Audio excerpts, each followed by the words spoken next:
Please be seated, everyone. I would like to welcome everyone present and thank you all for your attendance. Before the meeting begins, I'd like to invite Carter Singh Bring to say a prayer, please. Thank you, Lord Mayor.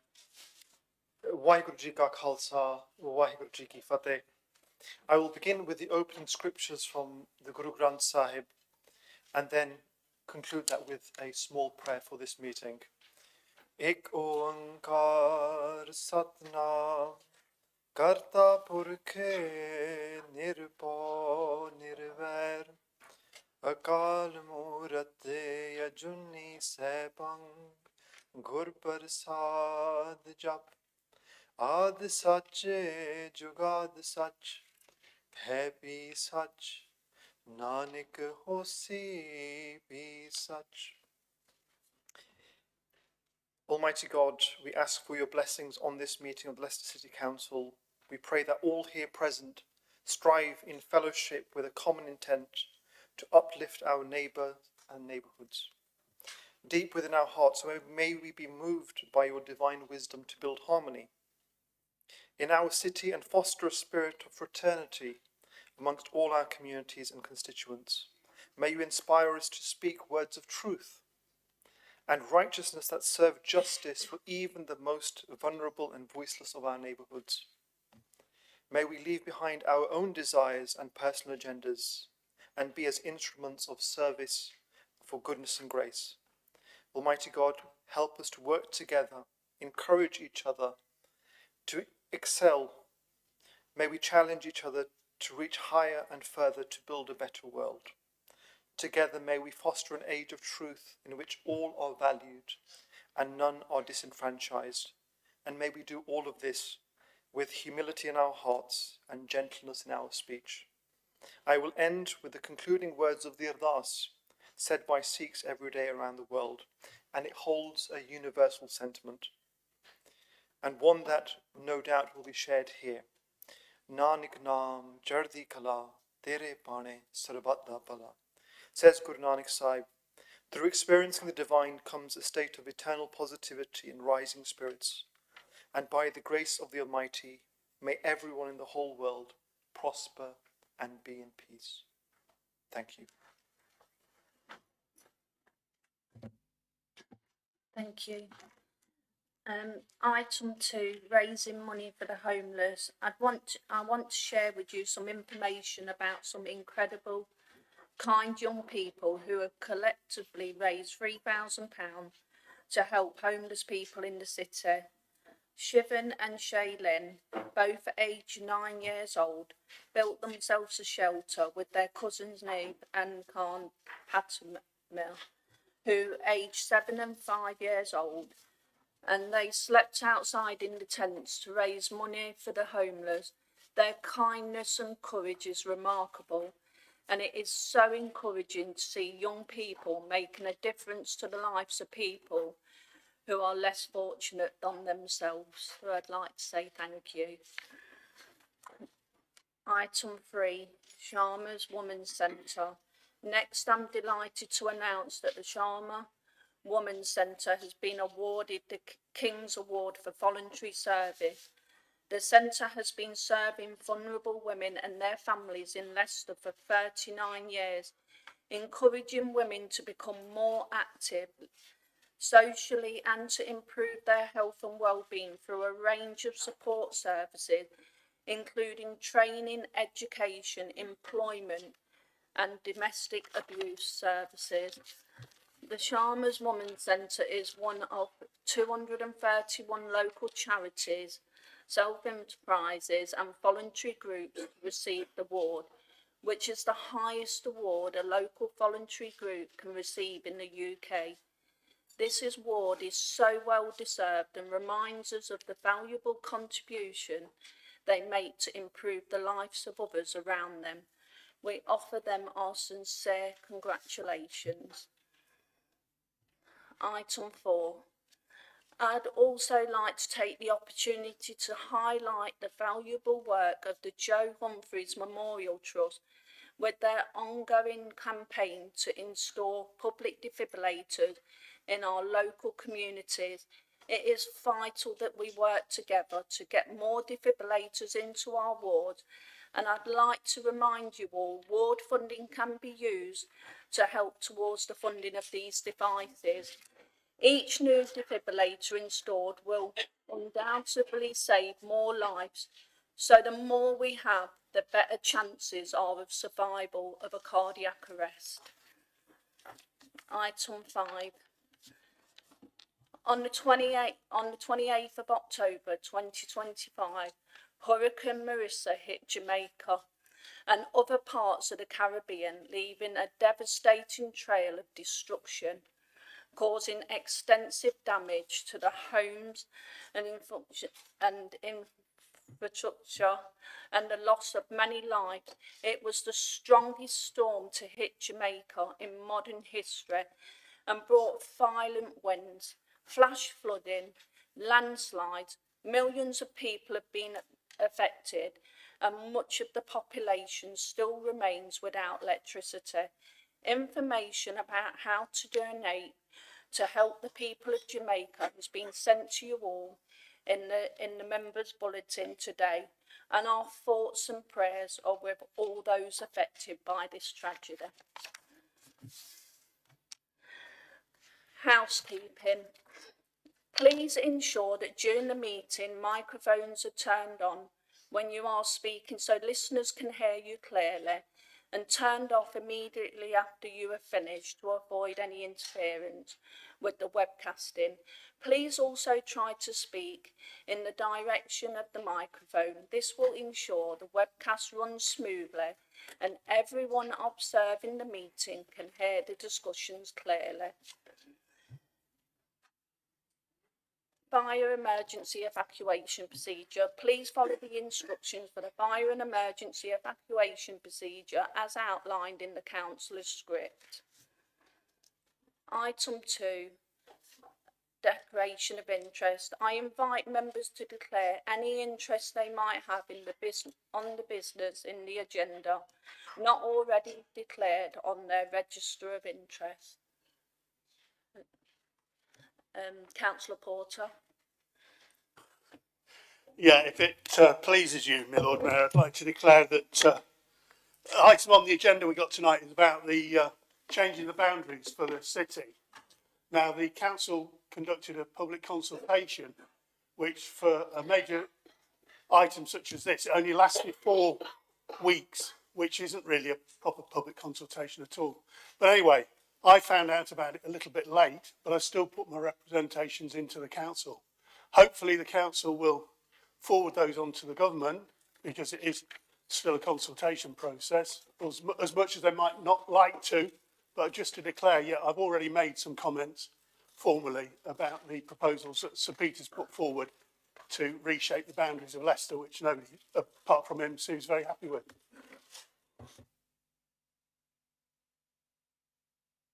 Thank you.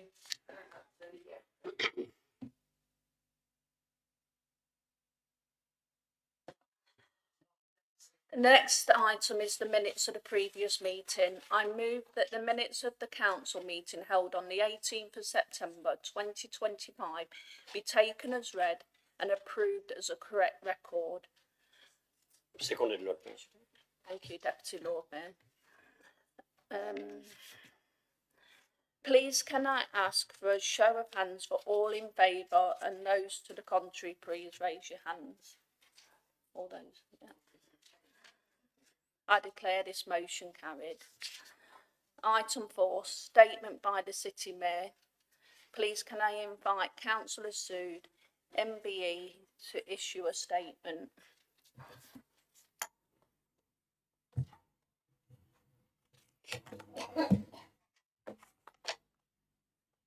Thank you, my Lord Mayor. My Lord Mayor, on behalf of the Council, I would like to thank Leicester communities for coming together for Interfaith Week. Interfaith Week was celebrated from November 9th to 16th by communities of faith, beliefs, humanists and all. theme for Interfaith Week was Communities Together We Serve. Interfaith Week is an annual celebration and awareness initiative in the UK that brings people of different faiths and beliefs together to promote British values and values of their own, of understanding, respect, cooperation. It emphasizes the importance of community service and social action. And the government is very keen that every authority should celebrate Interfaith Week, and there were free webinars by the minister, so they were very, very helpful. And Lord Mayor, this year Interfaith Week started on Remembrance Sunday in Leicester. We are very proud of our communities who encourage dialogue and collaboration among people of different faiths and beliefs. I want to thank all the communities who showcase the diversity of faith and beliefs throughout the year, not only just 1 week. As local authority, we highlight their contribution to our city, especially fostering and promoting understanding and respect between people of different faiths and beliefs. City Mayor's Community Forum welcomes representatives of different faiths, beliefs, young people, community organizations, where we have a very productive dialogues that what we do, our services, we pass it on to them and they tell us what their needs are. And I would like to say thank you to our equality team officers for putting up the Interfaith Week display. That was very nice. And highlights of community engaged are volunteers, places of worship, faith-based meeting places of beliefs are mostly run by volunteers. And Lord Mayor, I think we never don't say enough thank you to our volunteers who do throughout the year. They work hard and they make phenomenal difference to our city. And communities, I would like to say thank you on behalf of the City Council for your kindness, support, and understanding. Your actions of unity and solidarity have made real difference to our city. There were so many events happened during that, but Lord Mayor, I would like to highlight some of them. Even you have attended many events, and people have been very appreciative of that. Remembrance Sunday was on the same, it started on 9th. It was a multi-faith service at Victoria Park, and tributes were paid and wreaths were laid in memory of all Commonwealth fallen. Multi-faith event at Harmony House, Brahma Kumaris. That was the highlight, where armed forces, police, various organizations, they came together to leave wreaths. And I was so surprised that there were 3 our former police chief constables, they came, Mike Baggett, and it was nice to see them. They joined in that. And then during that, visit my mosque, all mosques, they advertised that people could go in and find out how people pray, what they do. Then still at St. Philip Center, they held workshop in collaboration with museums and galleries. It was Islamic art and Diwali art. And it was representing the culture diversity. The Nagar Kirtan last Sunday to celebrate Guru Nanak Dev Ji's birthday. And in Methodist Church, there were paganism, Quakerism, and humanism. These important belief-based workshops were very well attended, and there was a lot of question answers. And Swaminarayan Temple, they lit the temple red to remember our fallen, and they had the largest food offering display. Gurdwaras, temples, mosques, churches, synagogues, Jain temple, Buddhist, Baha'is, people with beliefs like Quaker people, they were all united in the celebration of interfaith. And few schools even invited faith representatives to come and have engagement sessions with children, and that was very, very interesting to find out their questions, how they see faith through their eyes. It was very productive sessions. And in the library, the pagans, they had a poetry sessions. And Lord Mayor, on 29th, there is going to be peace conference at Avenue Mosque. And on Sunday, there will be thousands of people coming to celebrate the 100th birthday of Sai Baba. So these events are continuing. My Lord Mayor, I'm very proud of our culture heritage and what we have received together to put Leicester on the global map. Thank you. Thank you. Petitions from the public. As there's no petitions from members of the public, we'll move on to petitions from councillors. Please can I invite Councillor Darby to present the petition? Thank you, Lord Mayor. We, the undersigned residents of Lanesborough Road, Schmidt, Ward Leicester, are deeply concerned about the increasing number of speeding vehicles and the serious dangers they pose to school children, pedestrians, and elderly residents living in this area. To ensure the safety and well-being of our community, we specifically urge Leicester City Council to take immediate action by installing traffic calming measures such as a 20-mile-per-hour speed limit zone, pole-mounted electronic speed indicator signs, road humps, or road cushions. These measures will help to reduce speeding, improve road safety, and protect the lives of all the residents and visitors using Lanesborough Road. Thank you. Thank you, Deputy Lord Mayor. Under the procedure rule 13A of the aforementioned petitions will be referred to the monitoring officers for consideration and actions as appropriate. Item 6, questions from the public. As Maria Rooney is not in attendance to present her 3 questions, we will move on to question 4. Can I ask for Alderman Ned Newitt, please, to come forward? Thank you. Thank you, Lord Mayor. Noting that the council has a statutory responsibility to provide allotments, this question relates to the terms of the draft lease which is currently being offered to the city's 23 allotment societies who, for the last 100 years, have collected rents, managed the lettings of about 3,000 plots. This, of course, being a much cheaper option than the council's direct management of each site. It relates to the proposed repairing lease, which is a clear departure from past practice and is causing great concern to many allotment committees. So, given that the City Council has already had to take over the management of one large site in Ayleston because the committee has stepped down, what are the likely consequences of making local volunteer committees responsible for the additional costs and duties of financing and managing the repair and maintenance of gates, perimeter fences, tree works, roadways and water infrastructure of the 118 hectares of City Council land for the next 30 years? Thank you. Councillor Dempster, please. Thank you, Lord Mayor, and thank you for your question. I think it's very clear that the council recognises the importance of allotments for their role in supporting individuals and communities, but particularly in terms of helping people financially in terms of food sustainability, but also for their physical and their mental well-being. As a council, we are very committed to the provision of allotments and growing spaces across the city. And we recognise the importance of the council's role in supporting and helping them to flourish. Now, that isn't simply in a sort of box-ticking attempt to fulfil our statutory responsibilities. Our allotments and growing spaces strategy, which was launched earlier this year, I think it reflects our high aspirations for this area of the council's work.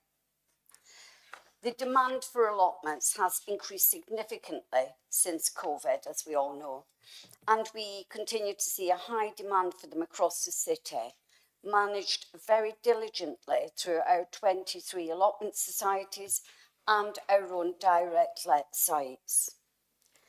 Now, the current leases were for 25 years, but they, some of them are already out of date. We really do need to move on this.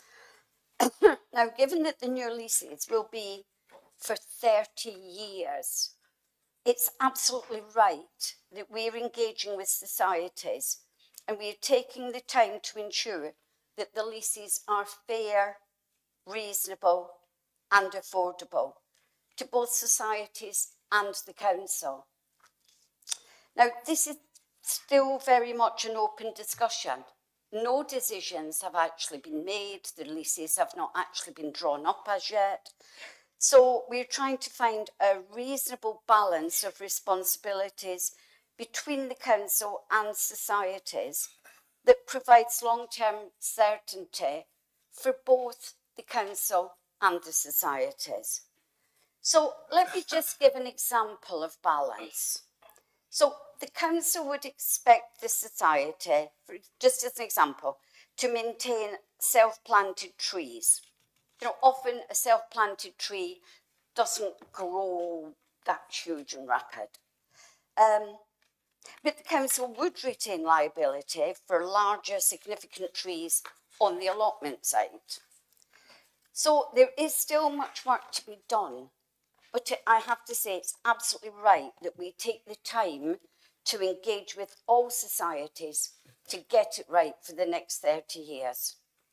Now, as I stated earlier, we have launched our Growing Spaces strategy, and as part of that announcement, I was able to inform the city that a capital fund of £300,000 has been earmarked for our Growing Spaces strategy across the city.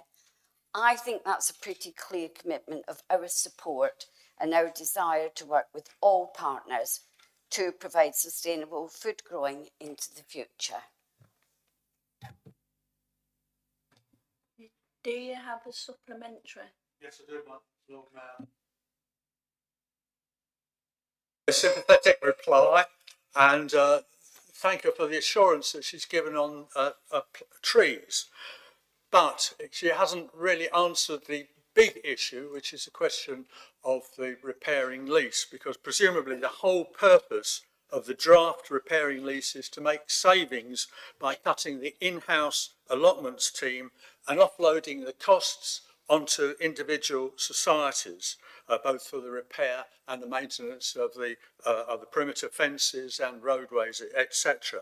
So what I would like to know is whether any financial modelling has taken place which balances the theoretical savings of the new lease with the likely additional costs caused by allotment committees choosing to throw in the towel and decline to sign the new lease. This would lead the City Council having to directly manage these sites with extra costs generated not just by its traditional responsibilities, but also by the additional costs of collecting rents and letting individual plots. I'm sure that the Councillor Dempster doesn't want to see our allotment sites drift into dereliction, but that could be a likely outcome unless assurance is given about fences and gates and maintenance of water infrastructure. Thank you. Do you want to come back on something? Yes. Thank you. And I'm really sorry, Lord Mayor, I have to apologise. I should have declared an interest in respect of answering this question. My husband has an allotment. So I like to think that whether or not he had an allotment, I would still be very sympathetic to this piece of the work for the council. I can't give you the assurance. I mean, in terms of trees, that was only one example. It is about a piece of work that we're working together, the council and the allotments, to get a reasonable balance. So I'm hoping that it's not seen as you know, a sort of confrontational piece of work. This is about working in partnership to get a balance. So obviously, until we have got a more defined proposed lease, I'm not able to answer your question. But obviously, it will be something that we'll be taking into account. But we cannot be held to make decisions for the next 30 years on the basis that, well, the allotment societies may decide to give us them back. We hope that we can work in genuine partnership with all the societies. And there are plenty of opportunities for us to do that. I attend all the meetings of the Allotment Users Consultative Committee. I don't think I've ever missed one. And I'm sure this is a discussion that we'll be having at those meetings. So thank you very much for your interest. Thank you, Councillor Dempster, and thank you, Alderman Newett. Can Rishu Walia please come forward with your question? Thank you. The question is regarding the recent public artwork display in Leicester involving an image of Mata Durga, which many of our community found deeply inappropriate and offensive. Was the commissioning organization aware of the religious importance of Diwali in the Hindu faith before approving the concept? Were any consultation made with the religious Hindu temple or religious organization before the artwork was approved or displayed? Were the major Hindu religious or cultural organization involved or consult in the creation of approval process? Were local Hindu artists or cultural contributors invited to participate in shaping the Diwali theme, considering it is the most significant festival in Hinduism? Were any non-Hindu artists previously approached or considered for this work, especially those that experience in traditional or religious art? Which Hindu religious or cultural bodies, if any, endorsed or supported any particular painting? Councillor Cook-Kelvin, please. Thank you, my Lord Mayor, and thank you, Mr. Walia, for your question. And I will also just say thank you for combining the questions into one, because I do understand that they were initially submitted as 6 separate questions. I really appreciate that, thank you. The Diwali-inspired mural on the corner of Melton Road and Doncaster Road is a private initiative undertaken by a local Indian-led arts group, Inspirate, on private land owned by the National Grid. It was funded by a grant to Inspirate from the National Lottery Heritage Fund, who in turn commissioned the artist. Leicester City Council did not fund or commission the artist or the artwork. The only responsibility that the council had when granting of this was planning permission, which is why I'm answering the question, because I have the responsibility for the planning function here in the city, which is an assessment of the proposal to paint a mural onto a building.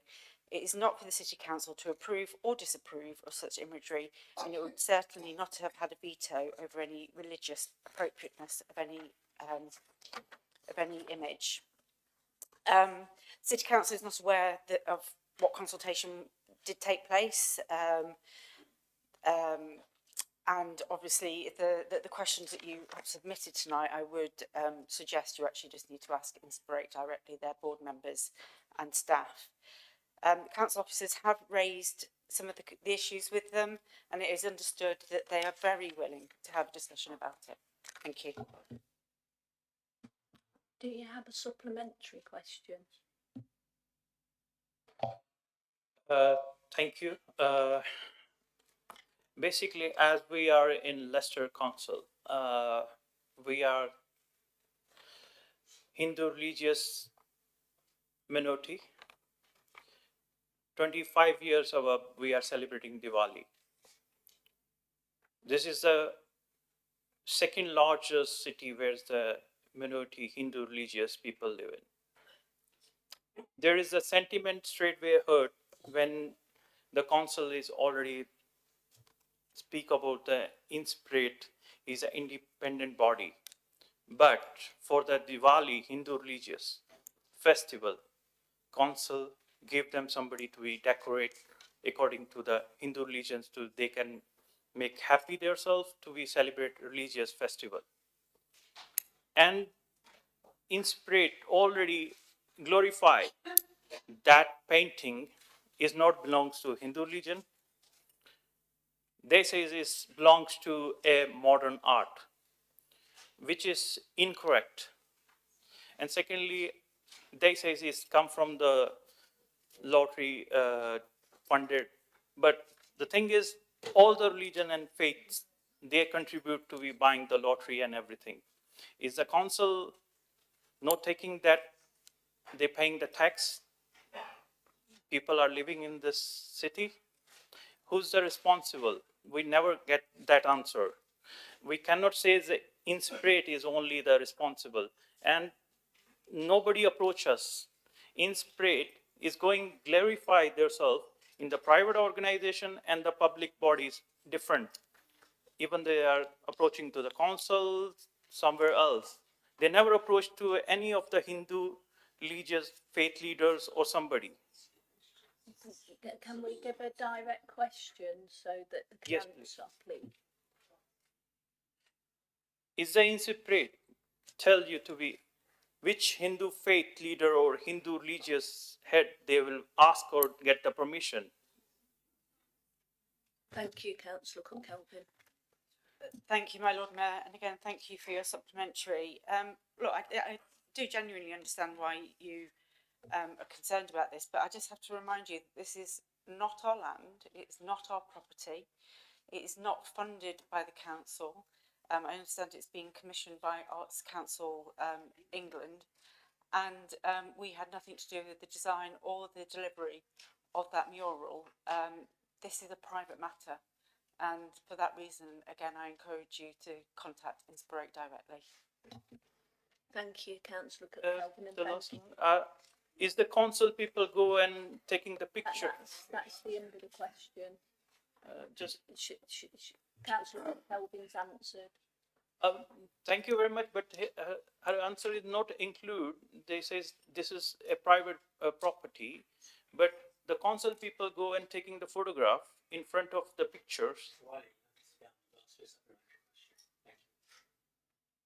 Okay. Can I ask Nitesh Dave, please, for your question?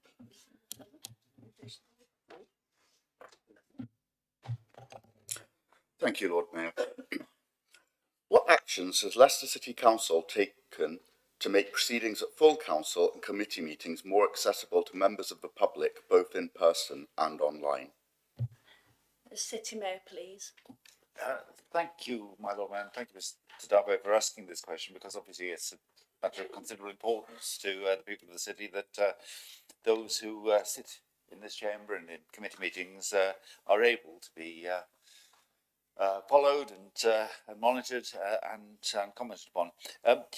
For committee meetings to take place at City Hall, our public eye system, live audio, and our video webcasts does cover the OSC, health scrutiny, health and wellbeing board, and planning meetings.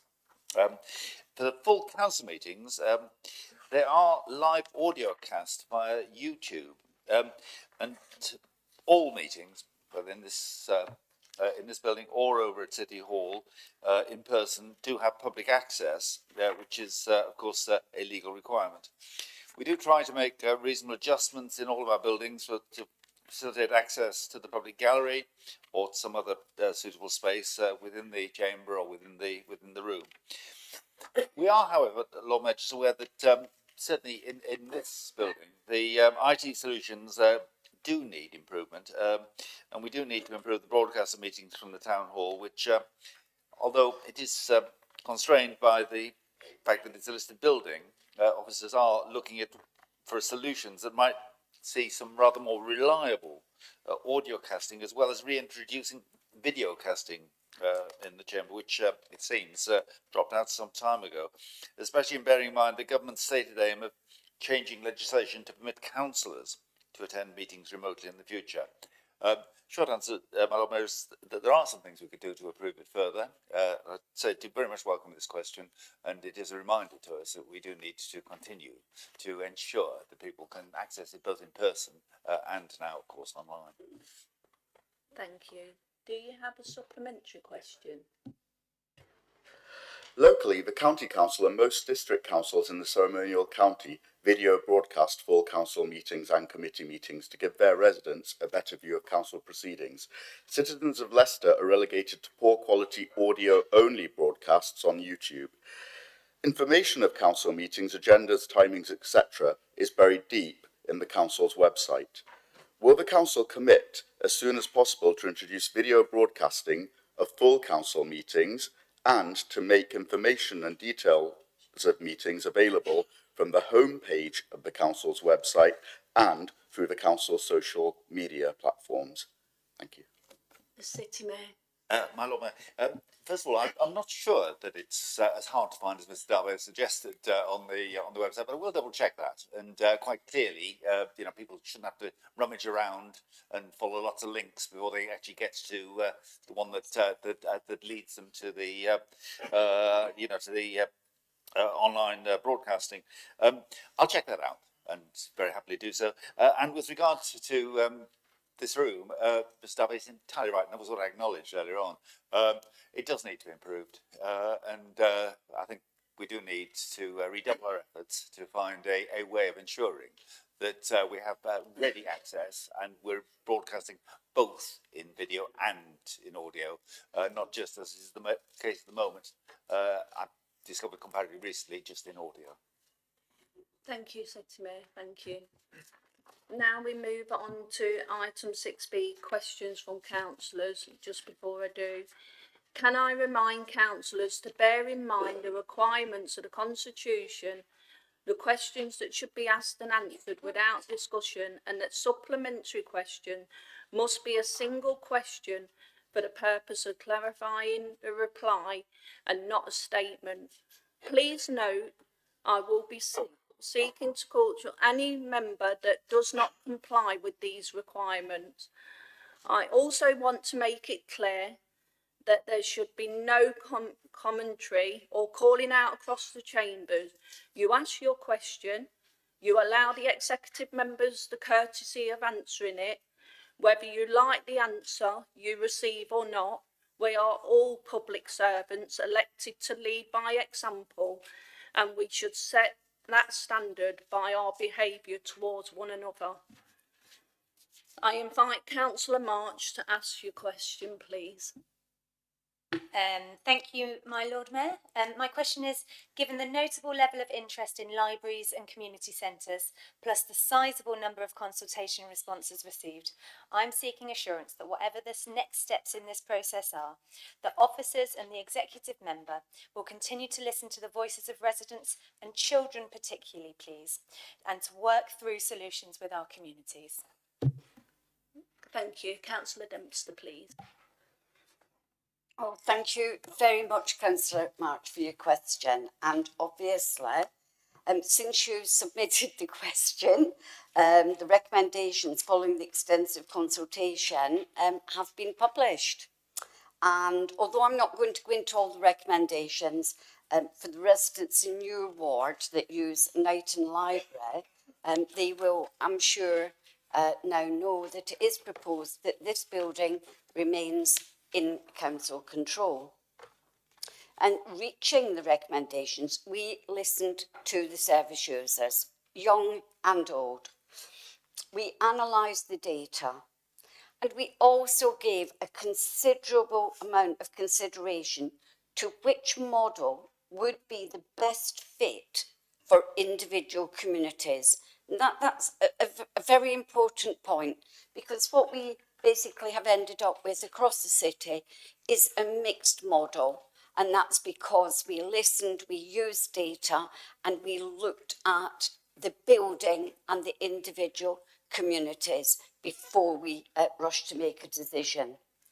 Now, I do think it is really important that we build on the work that we have been doing to maximise the use of the library by the residents. We've done considerable amount of engagement with residents, and I would hate to think that that is all just lost.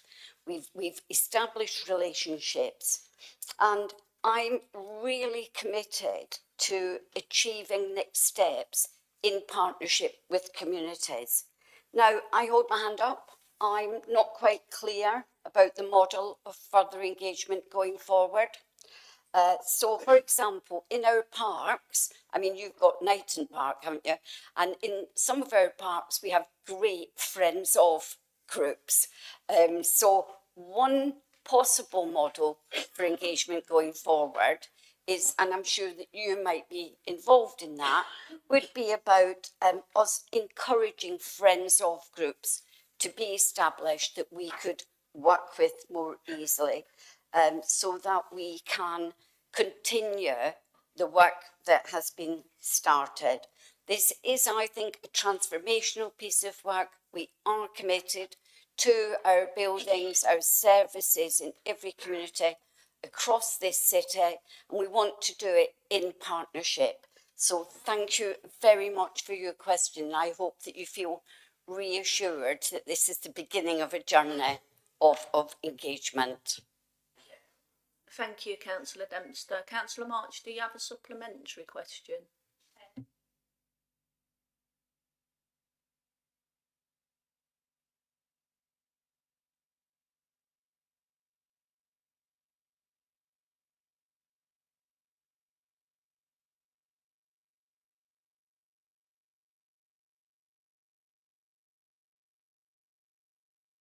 Outline, it wasn't on, outline the process as it might be next, just so that we can reassure our residents about the next steps involved here, please. Thank you. Councillor Dempster. Okay. So the first issue is that although we've got the recommendations, we have to go through a process. This will go to scrutiny next week. I will then take it back with any comments from scrutiny to the executive. They will then make comments. I will then either sign the decision notice, or if it was called in, we would deal with it in that way. Now, remember that this is quite a long process. So anything in terms of implementation, so if I just keep for the moment to Knighton Library, we have got reduction in hours. Now remember, we've got the self-service option at Knighton that we have introduced, we've piloted, it's been very successful, and therefore we will have to look at cutting the staffed hours. That will not occur until September. So there is, a good chunk of time for people to register and to engage with staff and look at the possibilities of self-access. We're also interested in people's views. I mean, the model going forward for Knighton does look at opening Monday, Tuesday, Wednesday, Friday, Saturday, and at different times, because we do have to engage with different age groups. So, older people like myself tend to prefer earlier in the day, and obviously the kids want to go after school. And, a number of us want to be able to go to our library on a Saturday. So looking forward to working with you, but as I say, there'll be no implementation of that until September. Thank you, Councillor Dempster. Question 2, Councillor Garth, please.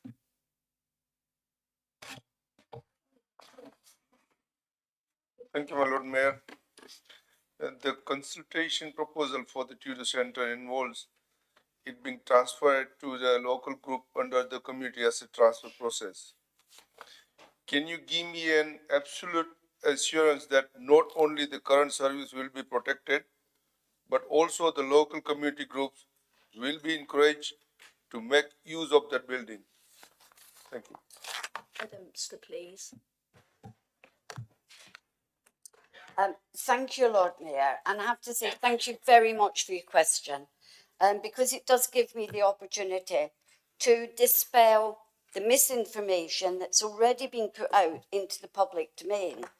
And I have to be honest, I'm bit disappointed because the scaremongering and the disrespect towards her residents is breathtaking. I can honestly say that recommendations have been reached without party politics being part of the decision making. I have always been aware that opposition parties would either take credit if they liked the decisions that I was putting forward, or be critical regarding my inability to genuinely listen and act on the views of residents. However, I have to say, on this side of the chamber, we prefer to make decisions based on the evidence. CAT process, a building going over to the community, that is not some sort of second-class offer. How can anybody think that when CAT results when local people taking ownership of local resources? That's the result of the CAT process. I really don't get how that can be bad. The opportunity for a local community group to take over their local community building is a very positive outcome for the communities in Netherhall, Bronston Frith, Earsmonsell, Gilmorton, Coleman, and of course in your own ward. And there's very clear evidence that supports what I've just said. So it's not about, oh, believing me because I think something. So let's look at the Grove in Bronston.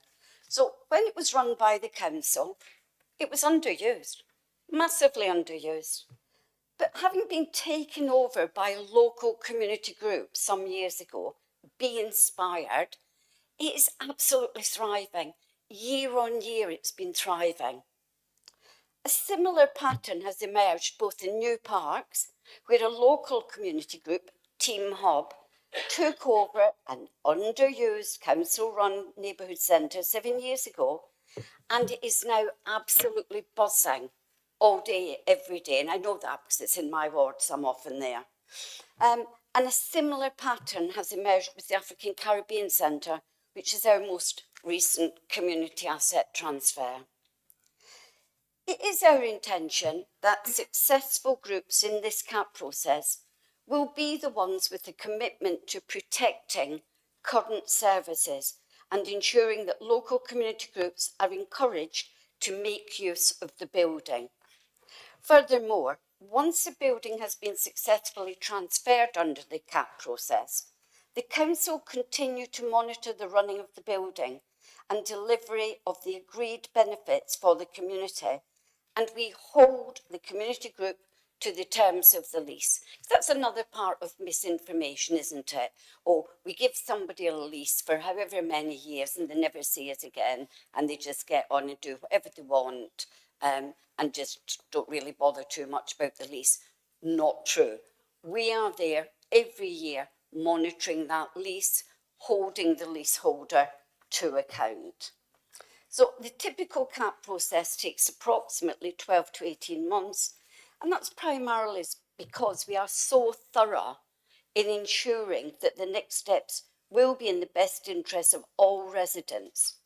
The council will continue to run the centres until the transfer actually officially happens. And remember, a key criteria of any CAP proposal is about preserving the local offer and ensuring that local needs are met. So once a decision is taken, it will be the start of a significant piece of work. Officers will be continuing to engage with community groups and councillors across the city. I'm sure you'll take every opportunity to engage with your residents and our officers to help shape this piece of work going forward. But please be assured that the provision of local services run by and for local people is our #1 priority in delivering this programme. Thank you. Thank you, Councillor Dempster. Do you have a supplementary? Thank you, Councillor Dempster, on the answer on the detail. No, I don't have any supplementary question. Thank you. Thank you. Question 3. Can I invite Councillor Corsani, question 3, please. Thank you, my Lord Mayor. Reports of racially aggravated sexual assaults have risen across the different communities, creating fear and prompting increased safety measures. These crimes are unacceptable. As Leicester City Councillors, we are dedicated to creating communities that are safe, inclusive and respectful. We firmly oppose all forms of hate directed at any member of our community. Can the executive member please tell us what work is ongoing to reduce violence against women? Thank you. Councillor Cook-Kelvin, please. Thank you, my Lord Mayor, and thank you, Councillor Corsani, for raising this really important issue, particularly since we've seen some very high-profile cases in other parts of the country, which have brought the whole issue of violence against women and girls into a much sharper focus. Can I start by joining you in condemning these appalling acts of sexual violence and the racist hatred that accompanied it? Just to assure you, I have spoken to local police colleagues who confirm that they have not seen this trend locally, but they are alive to the issues. Now, throughout history, Leicester has opened its arms to people from all walks of life. The city's strength lies in its ability to embrace difference, fostering an environment where everyone belongs. As a council, our main statutory duty in this area is to provide services to the victims of domestic violence. But in addition to this, we hold a joint responsibility with our partners in tackling serious violent crime. The main vehicle for this work sits with the police, who manage our violence reduction network and with which we actively participate, providing a vital link to all the functions of the council. I am told that and understand that the Violence Reduction Network are looking to publish a new strategy for violence against women and girls next year, and I look forward to seeing what it contains. I also currently chair our local community safety partnership, where domestic violence and violence against women and girls is the key theme across all of our work streams. And it is through this strong partnership with the police and health that we have proven successful in identifying the indicators of hate and domestic violence. And it is through this partnership that we will continue to work with our communities, including those with lived experience of sexual and domestic violence. Thank you, Councillor Cook-Kelvin. Do you have a supplementary question? No supplementary question, my Lord Mayor, and thank you, Councillor Cook-Kelvin, for your answer. Thank you. Thank you. Question 4, Councillor Ray-Battia, please. Yeah, thank you, Lord Mayor. I'm sure everyone agrees that people of Leicester pay their council tax, which they expect to be used to serve their needs and not be wasted around. So can the City Mayor please tell this council what was the reason for paying Biffa £10 million and why has it been embargoed from the public disclosure when it's their money? City residents have the right to know why their hard-earned money has been used in the manner it has been. Thank you. City Mayor, please. Thank you, Lord Mayor. The Chief Operating Officer, I think as members know, settled a long-standing claim out of court, which I'm told and advised was a very sensible outcome. Apparently the previous administration, certainly before my time on the council, agreed the contract under which this outcome and agreement was made back in 2003. And I'm advised that the Overview Scrutiny Commission will receive full briefing on this on the 3rd of December. Do you have a supplementary question? Yeah, thank you, Lord Mayor. Thank you, City Mayor, but can I therefore ask, why did the City Council go to the media in the first place before briefing the councillors? And why do we have to wait now until that is the news is out in public domain, and people of course are very curious about what happened there, and we have no answers for that. And where is this money coming, or where has this money come from to be paid to Biffa? Thank you. City Mayor. My Lord Mayor, I'm not aware of the council actually having gone to the media before in informing members. I would guess that the information was given to members at exactly the same time as the media, if not before. But as I've said, my Lord Mayor, the contract under which this settlement was made back way before my time, in 2003. And obviously the terms of that contract were ones that would have been approved by the then Council's Cabinet, which I did check, included Councillor Osman and Councillor Wesley. So I would suggest perhaps if there are any questions about the details of the contract, they're the ones to be asked. Thank you, City Mayor. Question 5 was withdrawn, so we move to question 6. Councillor Osman, please. Thank you, my Lord Mayor. I'm not going to respond to the last one, but deal with cemeteries issues. Our existing cemeteries are nearing full capacity. What steps are being taken to resolve this issue, and can the City Mayor confirm whether progress on establishing new sites have been delayed due to the focus of local government reorganisation, and has any capital budget been identified? City Mayor, please. Sorry, you got Councillor Calvin, I'm afraid. Kelvin, That's please. okay. Thank you, my Lord Mayor, and thank you, Councillor Osman, for your question. We've known for some time that our city cemeteries will reach capacity in about 5 years. Obviously, this depends on quite a few factors. Strategically, planning has gone on within the council to consider how we might address this need going forward, and actually consider whether providing municipal graves is something that we need and want to continue. No sites have been delayed by the local government review, but Councillor Osman has identified a key factor in any plans that we make. It is the case that if we do get the city boundary extension laid out in our proposals, we will in fact end up with graves surplus to our needs. Therefore, it is impossible for us to make any decisions on our cemetery future until local government reform arrangements have been confirmed.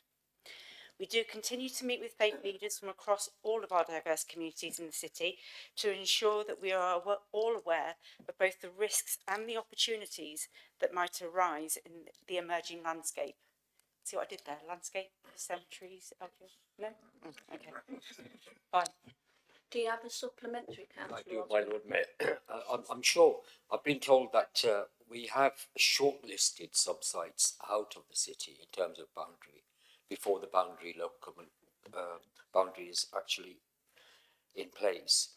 And I'm sure we're exploring some possibility in relation to what the options may be there. Councillor Cook-Kelvin. Thank you, my Lord Mayor. Thank you, Councillor Osman. It is the case that we have been, obviously, you know, as you'd expect us to, looking at possible sites, and some of those do lie outside of the city's boundary. We're clearly not in a position at the moment until we know the outcome of local government reorganisation to actually, you know, sort of actually pursue any of those plans or announce any of those sites. Councillor Osmond. Thank you, my Lord Mayor. What progress has been made to address the waiting times and new telephone lines to the customer care services and improving the opening hours? Councillor Dempster. Oh, thank you. Thank you, Lord Mayor, and I'd like to thank Councillor Osman for his question. So earlier this year, we made some operational changes to the service, including removing the different opening and closing times of the various phone lines. And because there were a number of different ones coming into the contact centre, and we also changed the way we manage the shift patterns. So those changes meant that our staffing resource is better concentrated around the times that we know people prefer to call. So really, as a result, I'm pleased to be able to say that we're now answering more calls and our queue times have reduced significantly. So let's give an example. In October of this year, people were spending on average just over 4 minutes waiting for their calls to be answered, compared just over 12 minutes at the same time last year. Now, the other part of the question is about the customer service centre, I think, on Granby Street. And it continues to remain open on Tuesday and Thursday for those customers who prefer not to use phone lines or use our online channels. Now, the current footfall levels don't appear to support opening of the centre on other days. I can only tell you what the data shows to us. But that said, right now we're exploring how we can make our face-to-face customer service provision more available and accessible in our neighbourhoods.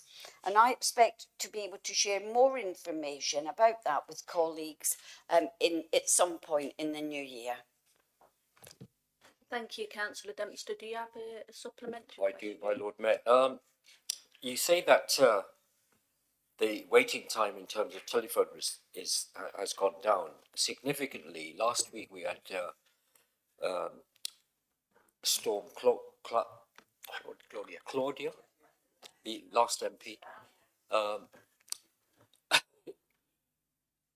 On the telephone lines, people were waiting, and still currently, on 2 occasions, I've had complaints for more than 45 minutes.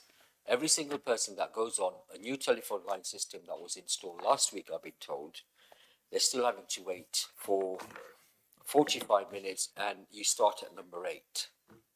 That's still the case. I'm not sure where you got the figure in relation to 5 minutes or 4 minutes and 9 minutes now or whatever. That's one area. The other area is Tuesday and Thursday opening hours isn't still sufficient enough for members of the public, and I think it should be open more than that. Councillor Dempster.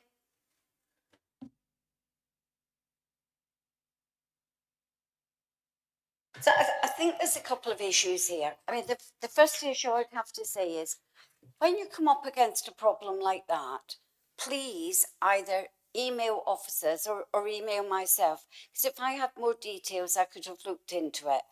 If you can get me more details, that would be great. Otherwise, I will still go back to officers and say, during the days around that storm, you know, let's look at the data, what the data is telling us.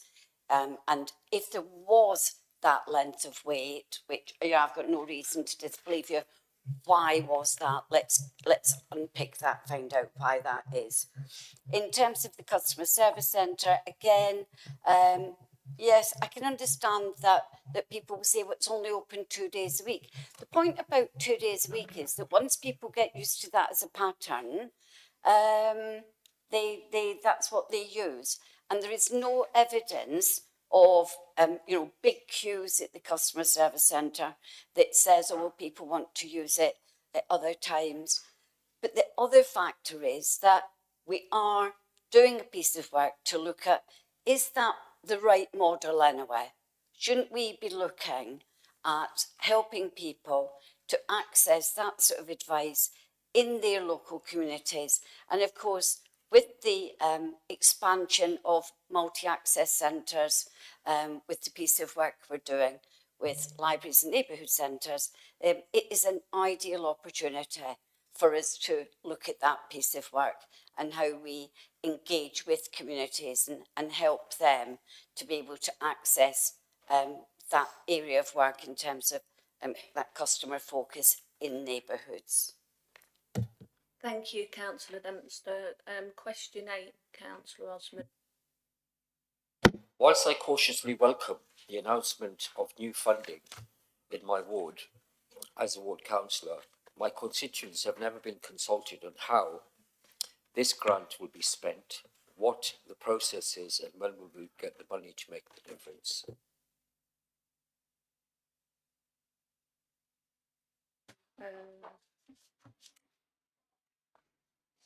Not saying Oh, City Mayor, please. Thank you. Thank you, Lord Mayor. Yes, the council wasn't in any way consulted or involved in the choice of areas. But we do know that the government has made it very clear that it's committed to local involvement in how the money is spent. And there will be some guidelines issued, although we don't actually have all of the details yet.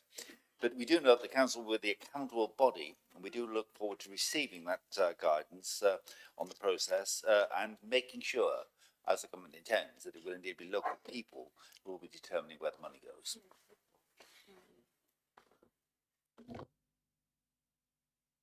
Do you have a supplementary? I do. It would be helpful if the city mayor could outline which officers or which department in the council that we'll be speaking to, or at least we can get in touch with in terms of liaison, apart from the central government. City Mayor, My Lord please. Mayor, I will certainly undertake to make sure members are fully briefed. We are somewhat impatiently waiting for the guidance on this, and until we get that, it is rather difficult to understand just what we will need to do at council level to organise ourselves around it. I do seem to recall that although the government has promised some financial support to the council to enable it to engage with this, that money isn't immediately available, which is in a sense, asking us to spend effort and money in advance of actually having any recompense from the government. But setting that one side, I do take the point that members will need to know both what the guidance says and how we're going to respond to it. Thank you, City Mayor. I'd invite Councillor Carfadra to ask question 9. Thank you, my Lord Mayor. Our city is currently experiencing significant challenges with fly tipping and littering, which are unfortunately contributing to both unsanitary conditions and increase the rat population. This situation is creating an unhealthy environment for our residents, and I would be grateful if the Assistant Mayor could share what measures being planned to address these issues. Additionally, what strategies is being employed to effectively manage the rat infestation problem through the city, including finding those who contribute to it? Thank you. Councillor Cook-Kelvin, please. Thank you, my Lord Mayor, and thank you, Councillor Caravaggio, for your question. I must start by saying categorically, though, that Leicester does not have a rat infestation problem. And it certainly is no worse than any other urban conurbation across the country. Don't they say that we're never more than 6 feet away from a rat? I'm not quite sure what that says about us here in the chamber this evening. But anyway, one thing that I do agree with is that both littering and fly tipping are significant contributing factors where we do see pockets of rats across our city. We do have our own in-house pest control service that provide a comprehensive package of education and treatment offer for households in the city. And I think this is a question that I'm sort of consistently asked in this chamber, is about the fly tipping strategy, littering and fly tipping strategy. And I do recognise that overall, amongst our members and possibly residents too, that there is a perception that things are bad. Because I do understand also how this impacts on local communities. But we took a report to neighbourhood scrutiny a couple of weeks ago, which showed that we've actually seen a 26% reduction in fly tipping incidents over the last 10 years in this city, and that our levels are lower than many other urban authorities. Unlike other councils, we do have our own environmental crime team that investigate complex matters, including large fly tips and a business's duty of care. And there's an active litter one by myself in my local community, which is Saffron, which is a group that is supported through our community ward fund. Can I ask that we make this something that is a matter about the pride we take in our areas and encourage everyone to take civic responsibility? Waiting for the council to come and clear up the mess will never resolve the issue in and of itself. Thank you, Councillor Cook-Kelvin. Do you have a supplementary question? No, I don't, but thank you, Councillor, for your reply. But one thing I will say that we have literally seen, we have seen the rats running around in the wards. Thank you, that's all I can share. Thank you. So we go on to question 10. Councillor Moadia, please. Thank you, Lord Mayor. Over the years, especially in last 4-5 years, the city has lost its textile business quite rapidly. This has dramatically impacted the ward that I represent. can the city mayor tell us what measure the council is taking to bring new businesses back into those empty factories and to regenerate the employment and growth? I want to clarify, I'm asking for new businesses, not textile business. City Mayor, please. Thank you, my Lord Mayor. I mean, it's certainly the case that the textile business in general in the city has seen something of a decline over recent years. I think there's two broad reasons for that. One is the changes that take place in the way in which the market is working, but also, of course, the industry was very significantly affected in Leicester by the stories about exploitation and sweatshops. And I just do want to take this opportunity to point out to members that there has been a new independent report into Leicester's garment trade, and it has found, and I think many will be very surprised by what it has found, but it has found that the allegations of widespread modern slavery and labour exploitation in the industry in Leicester were entirely unfounded. And that the Director of Labour Market Enforcement, Margaret Beales, has confirmed that the claims that were made by the former Home Secretary, Priti Patel, in 2020 were categorically untrue. And looking back on them, it is very clear that the claims that she made were made for party political reasons, trying to score party political points at the expense of an industry in Leicester that was an important part of the city's economy.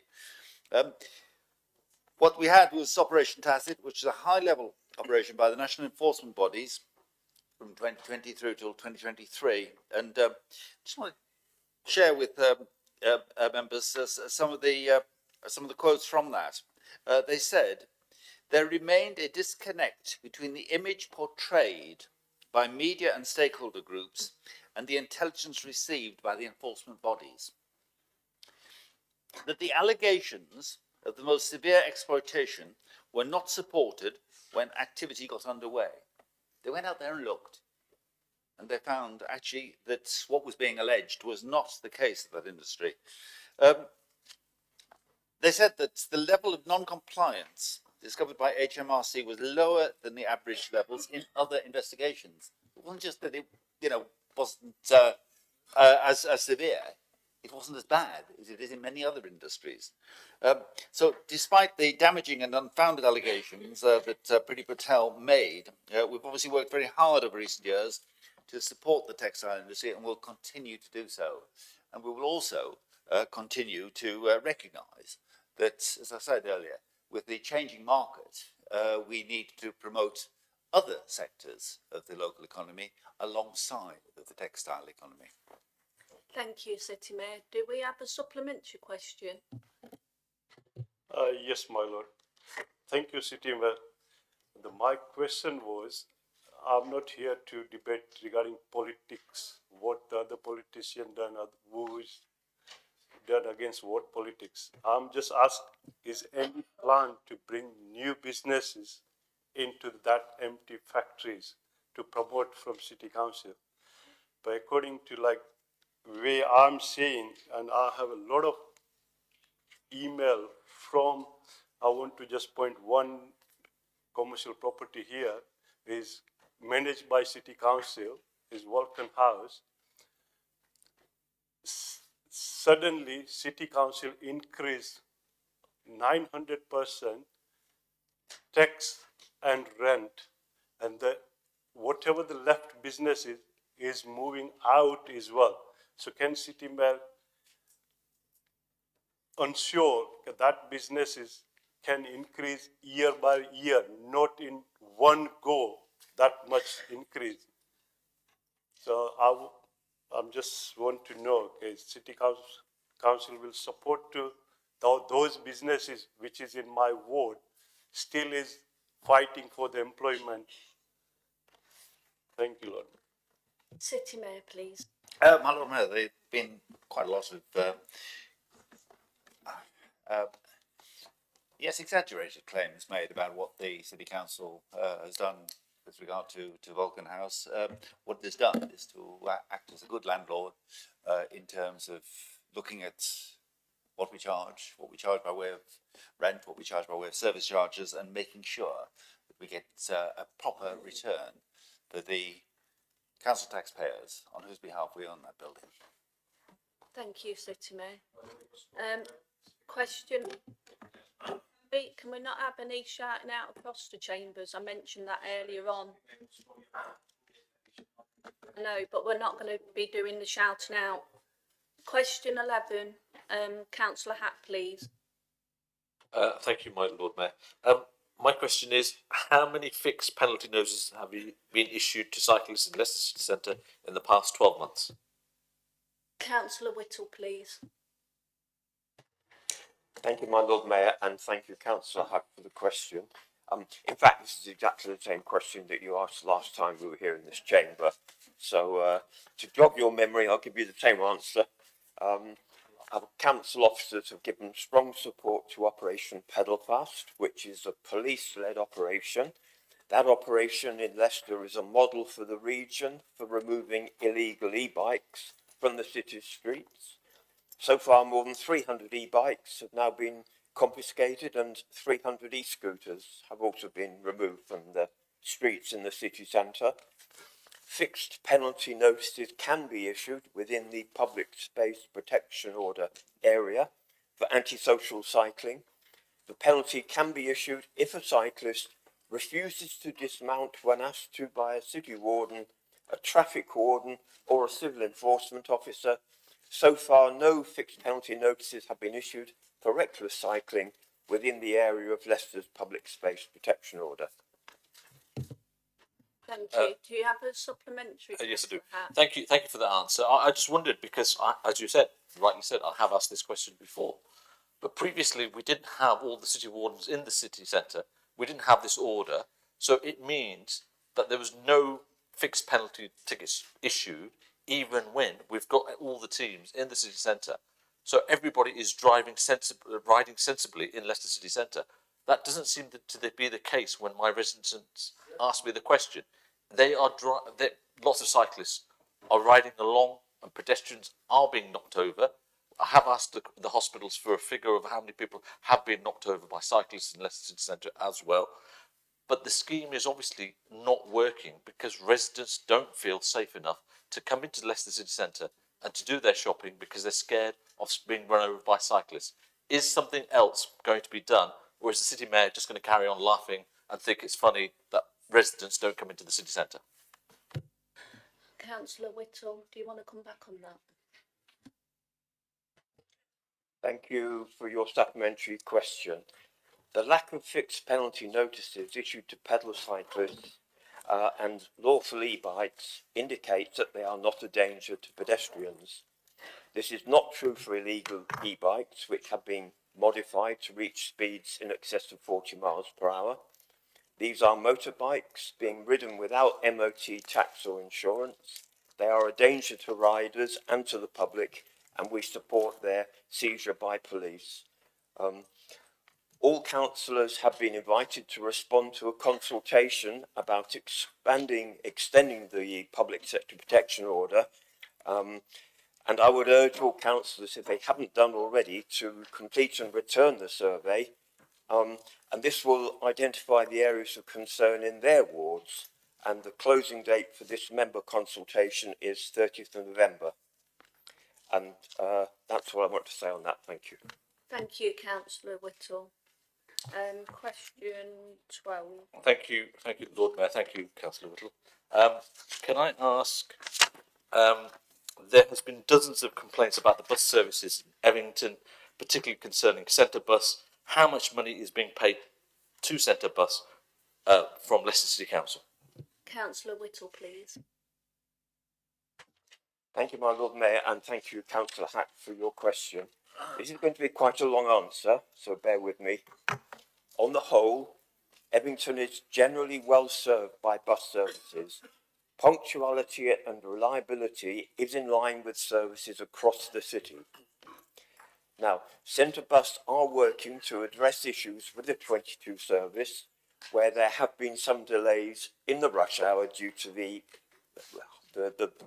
volume and level of traffic in the road, particularly about school pick-up and drop-off and pick-up times. Council officers are actively engaging with the centre bus. We have introduced parking restrictions and camera enforcement within Evington. This is having a positive impact on bus services. However, no subsidy is provided to the 22 service. Now, under the terms of the English National Concessionary Travel Scheme, which is a statutory obligation, centre bus are paid a set amount for every journey undertaken by a concessionary travel holder. In total, £645,155 was paid for the year April 2024 to March 2025. Centre Bus also operate the Hop and Orbital bus services, that's the 40 North and the 40 South. These are tendered services that all bus companies were invited to bid for. Without council support, they would not be running. The council contributes £490,949 to the Hop and £480,256 to the Orbital. There's more to come.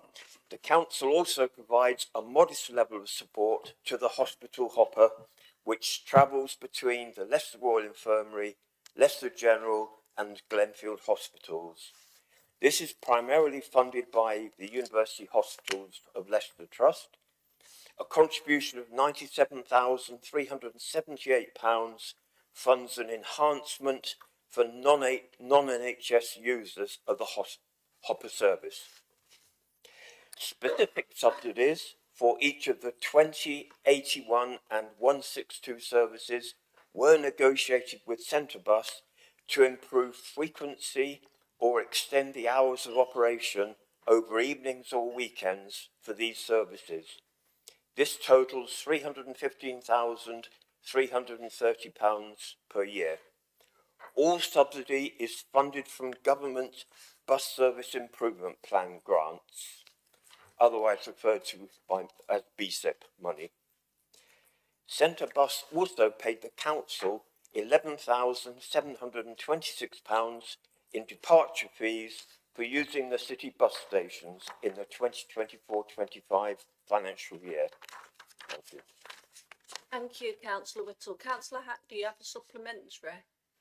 Yes, I do. Yes, my supplementary is this bus service is causing lots of problems for my residents, particularly elderly people who rely on the bus services. And what happens is when the bus is showing 15 minutes to go, by the time it goes to zero, it just disappears. And I know the council has a duty because we have the bus enhanced partnership scheme and everything else. And recently when I wrote to the city mayor, he said to me that about the bus lanes, and I asked the question that why are we spending millions of pounds on bus lanes and we're not getting the service from the public for the public.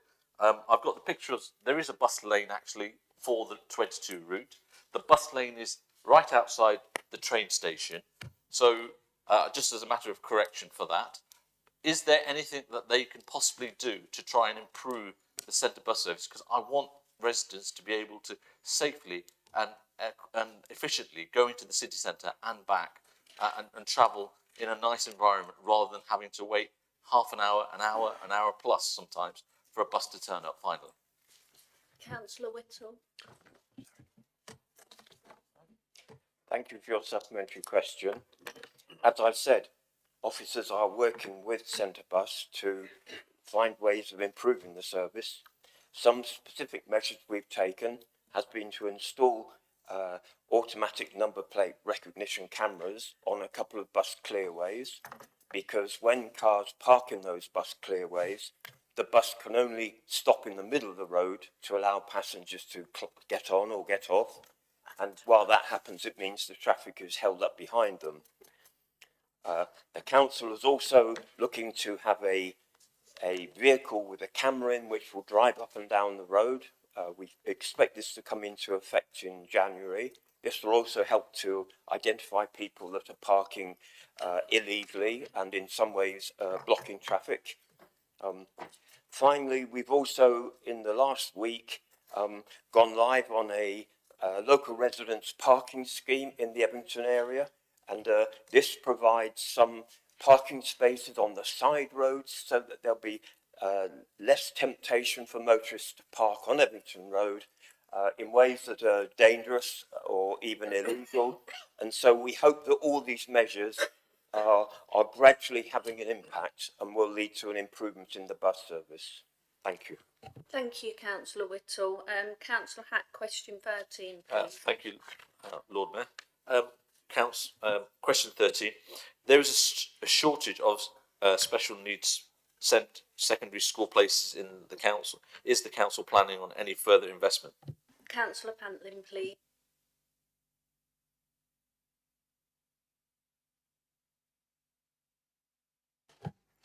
Thank you, my Lord Mayor, and thank you, Councillor Hack. SEND sufficiency is not just a local issue, but it is a national challenge. And we are working actively to plan ahead and ensure the right provision is available for children and young people in our city. We expect the government's schools and SEND white paper earlier next year, and we anticipate a strong and strengthening inclusive mainstream provision for pupils with SEND.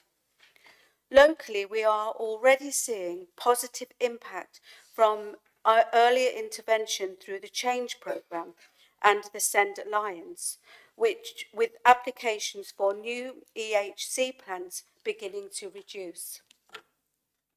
Our designated specialist provision, DSPs, in mainstream schools have been a major success, creating over 250 additional specialist places across the city. DSP expansion remains a priority for us. A best value review of the current programme has recently been completed and will be considered by the executive shortly.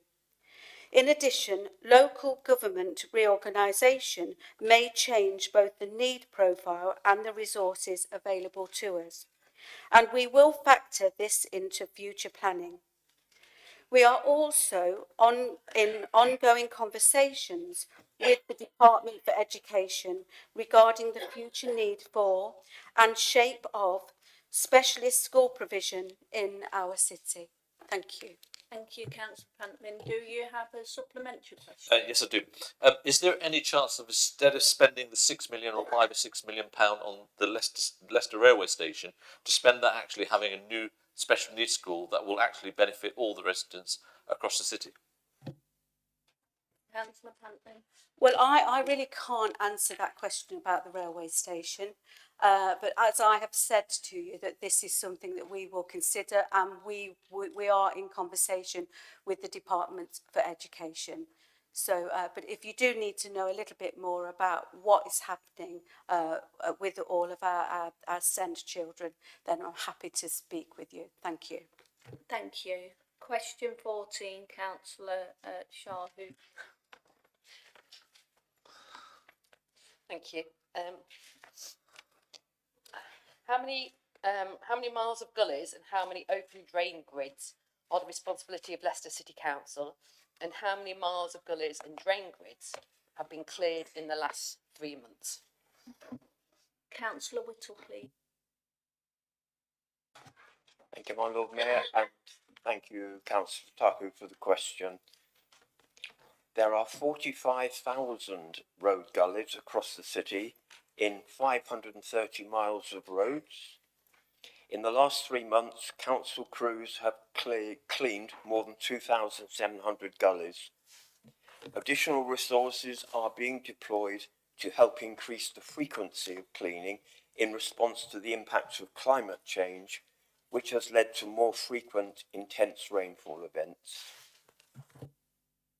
Thank you. Do you have a supplementary? Thank you. I'd like to thank the council officers for that work. I mean, incredible work. I actually cleaned my own gully during the summer. It was completely compacted and got out all the gunk.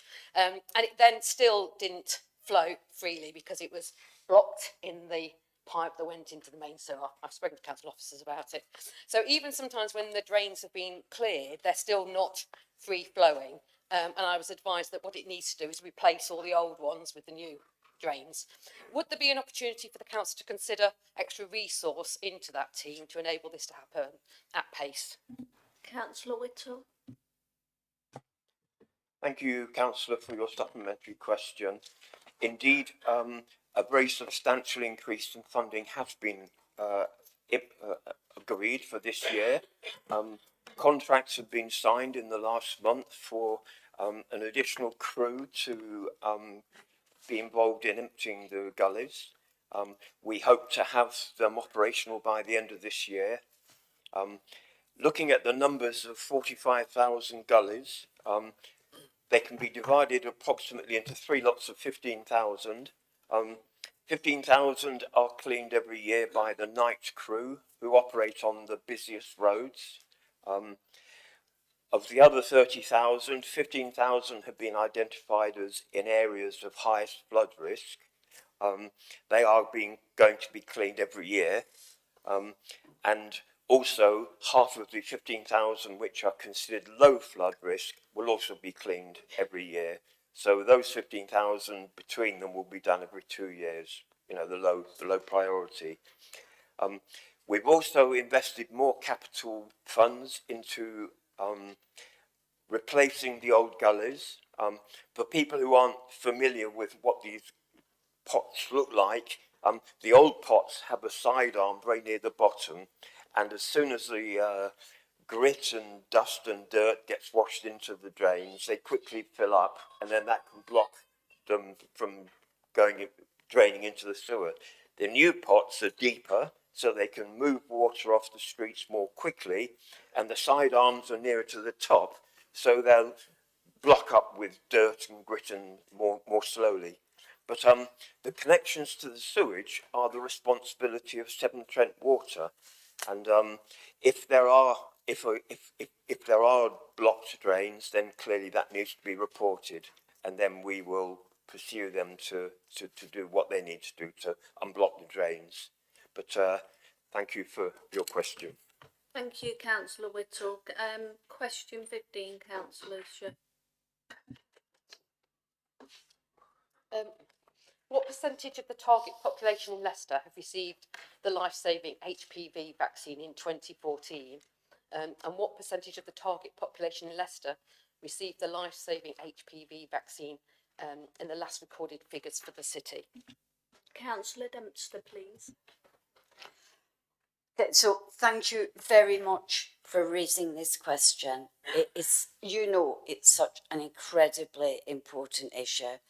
And it's so important that I'm going to be sending my answer to all of you by email because I really do think, and it's a bit of a long answer, but I think this is so important, and it's quite a complex area of work. We all need to know about it. We're not going to take it in tonight, but I will send you the answer by email tomorrow as well as now.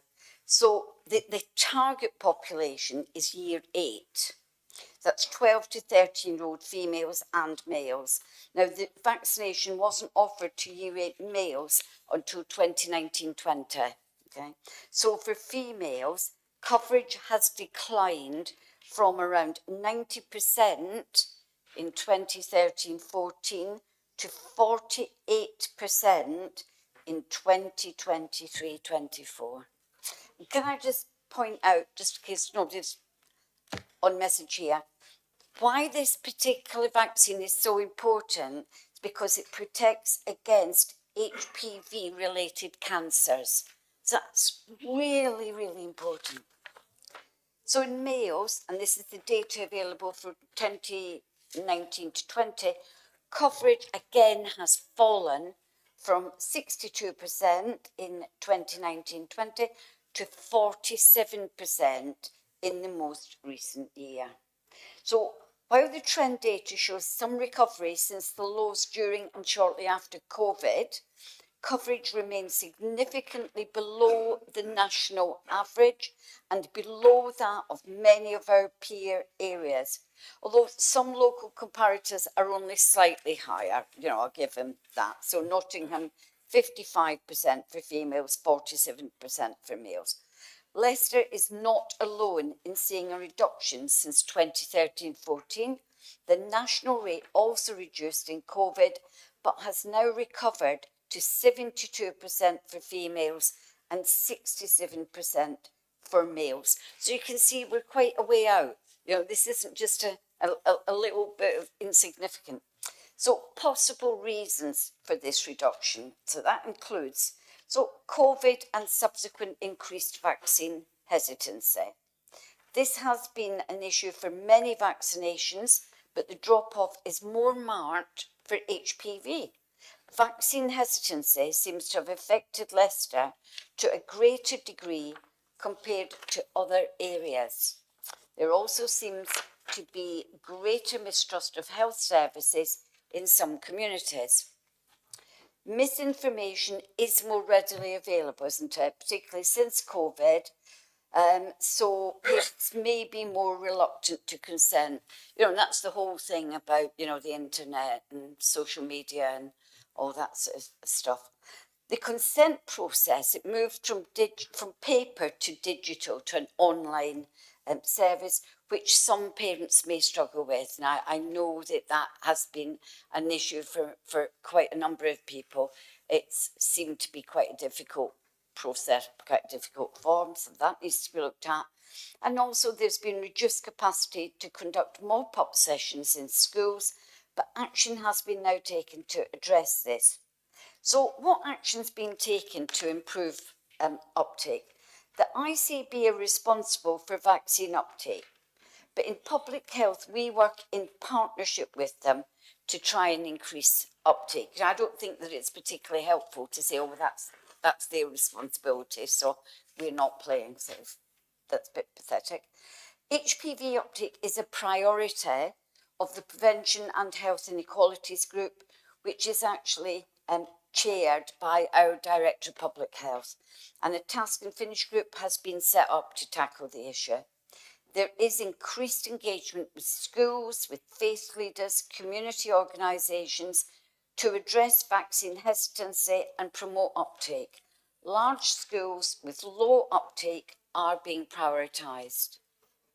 Public health has worked to raise awareness and increase HPV vaccination rates in schools and communities through attending school events, so parents' evenings, pastoral sessions. There is a targeted campaign for unvaccinated 16 to 18-year-olds.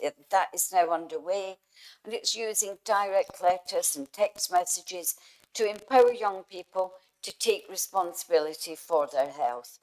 Clinics have been run in partnership with GP practices with the support of a super vaccinator to deliver both HPV and to opportunistically offer any other missing vaccines. Then we come to the digital consent process. So a new digital consent platform has just been implemented across all LLR schools to streamline and improve vaccine uptake for all in-school vaccination programmes. We also have a roving opportunistic HPV vaccination offer with healthcare units carrying out the HPV vaccination as a standard offer alongside other vaccines.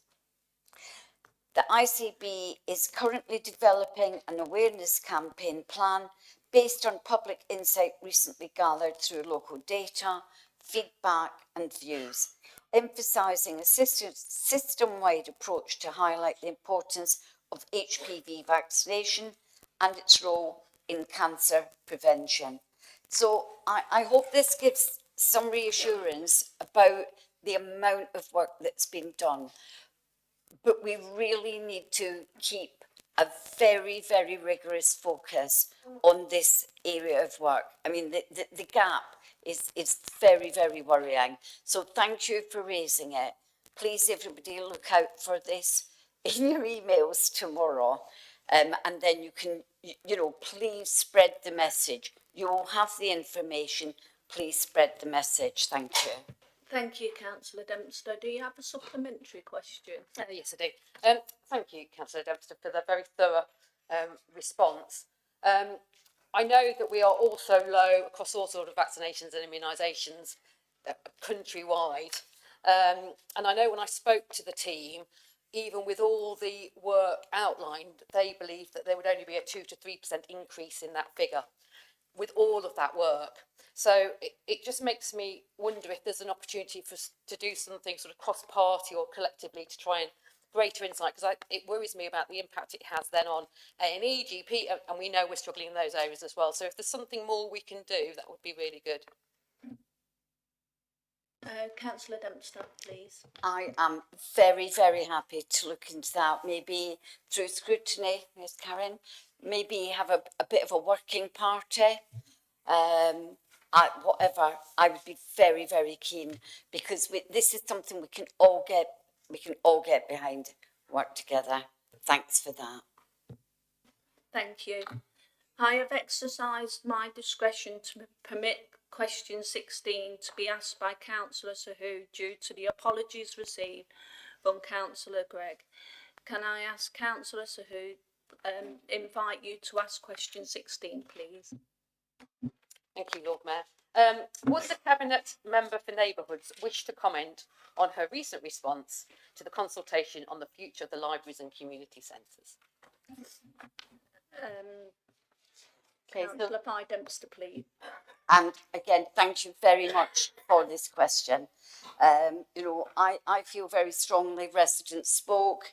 We, Labour administration, we listened, and I'm confident that we are going to be delivering for residents across this city. So it's been an incredible piece of work, and I wish to take this opportunity to thank the staff. This has been a huge piece of work.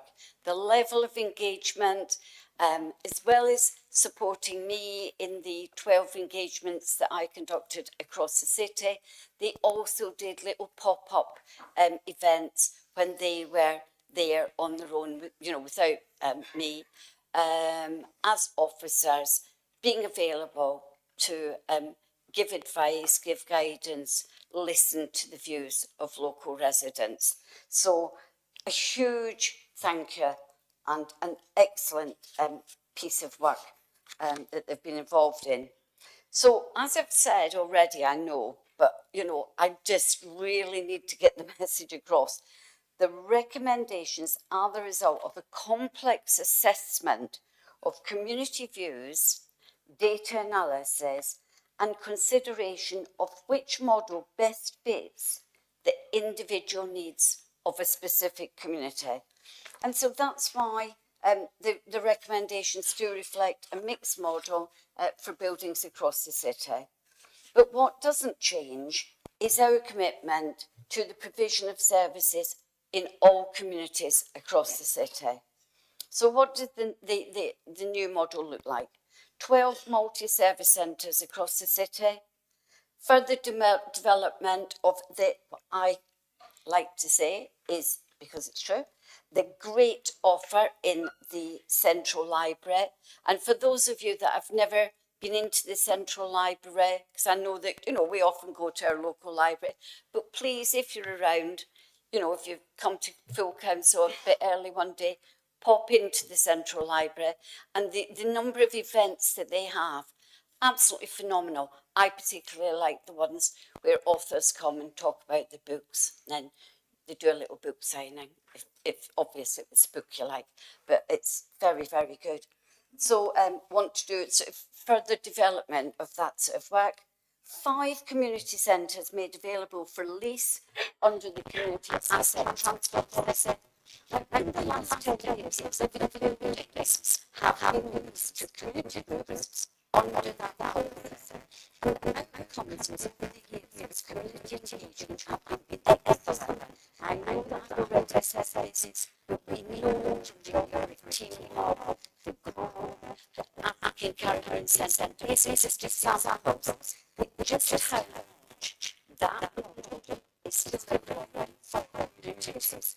The audience is under capital control for under years.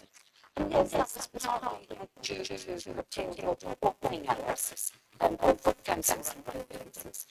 And then transformed by community transfer. And giving them those transfers took place a number of years ago. And the buildings are still thriving. The services are still growing. That shows that this is a sustainable model. We are just right. So the buildings is the answer. Actually, you know what? That would be good for community access transfer. We are going to improve right. Because over the years, the services in those buildings are growing and they are being better in the community. Last year, courses, 1917 and merchant libraries retaining in council's control. Now, clearly, there are other issues. For example, capital investment in technology to allow access from 81 to 85 in a number of libraries across the city, which will therefore allow cost savings with a reduction in staff hours. And for them to use it, it's difficult, like we think this was not very keen in this idea, and we have highlighted it over every year in and I did, and there have not been any consultation. This is our transformation. It will take around 18 months to realise, and I really look forward to continuing to work and engage with the community to get it right for them. Thank you. Thank you, Councillor Dempster. Do you have a supplementary? We have a very active group in Castle Ward that I know took a lot of time to fill in consultation forms and give feedback. And they are wondering when the consultation will be published on the consultation page. It's not on there at the moment. And when will we asked, you said we did outcome be published. So it can be found, but it's not on the consultation page. Councillor Dempster, please. Yeah, okay. I mean, we've got nothing to hide. I'll look into it and give you a written response. Thank you. Question 17, Councillor Kittrick, please. Lord Mayor, when did the Leicester City Council write to the government about the case of Ms X, which was debated at this chamber on the 18th of September 2025, and has the council received a reply? City Mayor, please. Thank you, Madam Mayor. I did indeed write to the Secretary of State on the 21st of October, and in that letter I highlighted the threefold increase in those presenting as homeless here in the city since 2015, and the pressure that arose particularly after 2022 on the council having to house families in bed and breakfast accommodation in unprecedented numbers, and very much to our distress and regret. I explained that the 2003 regulations set an impossible aspiration in the 2020s across the country, and that whilst the situation in Leicester has improved dramatically in the last year as a result of the work that we've done, the decisions of the local government ombudsman did risk diverting scarce taxpayer resources to compensating families rather than to acquiring the housing stock that has so successfully helped to deal with the scale of the problem. I got a reply from the Minister of State on the 10th of November, which did very gratifyingly acknowledge the huge success that the council has had in reducing the number of families in bed and breakfast accommodation. Not very surprisingly, the Minister made it clear that they don't have any plans to amend those 2003 regulations, which, as I say, I think all are finding very difficult to meet, if not impossible. These are the regulations, as I say, which set the 6-week limit. But what was very interesting from the Minister of State was that no views at all were expressed on the remedies recommended by the Ombudsman, nor on the Council's response thereto. They clearly felt that that was not something despite what the Ombudsman said to them, that it was appropriate for them to take a view on. But the fact is that despite everything that the Ombudsman has previously asserted, in the case of Ms X, it's already being treated as a precedent, and I will be writing back now to the Ombudsman to make that point to them, and to make the point to them that their assertion that it would not necessarily be used as a precedent is no reassurance to us whatsoever. Thank you. Do you have a supplementary question? Thank you very much, Lord Mayor. Can I express my disappointment, given the strength of feeling in this chamber on all sides of this chamber about this matter, that having debated it on the 18th of September, it took till the 21st of October to write to the Secretary of State about it. And would the City Mayor care to comment on the fact that whilst we can find £10 million for a multinational company that we've got a contract with, that we can't find a few £1,000s for some of the most vulnerable residents of this city? City Mayor, do you want to come back? My Lord Mayor, it's very clear from the Minister of State's response. The Ombudsman was asking the Secretary of State to intervene in a way that was very evident to us, and I think very evident to all impartial observers, was not going to happen and was not appropriate to happen. I wrote to her and got, I think, to some extent, a more generous reply than I actually anticipated. With regard to the costs involved here, as I've said before, although the Ombudsman asserted that this further payment to the complainant would not necessarily set a precedent, it quite clearly would set a precedent. And it would set a precedent that would cost us a very substantial sum of money if it were applied more generally, and even more significantly, would also, if that precedent was applied, cost other local authorities many millions of pounds. And that quite clearly means we're not just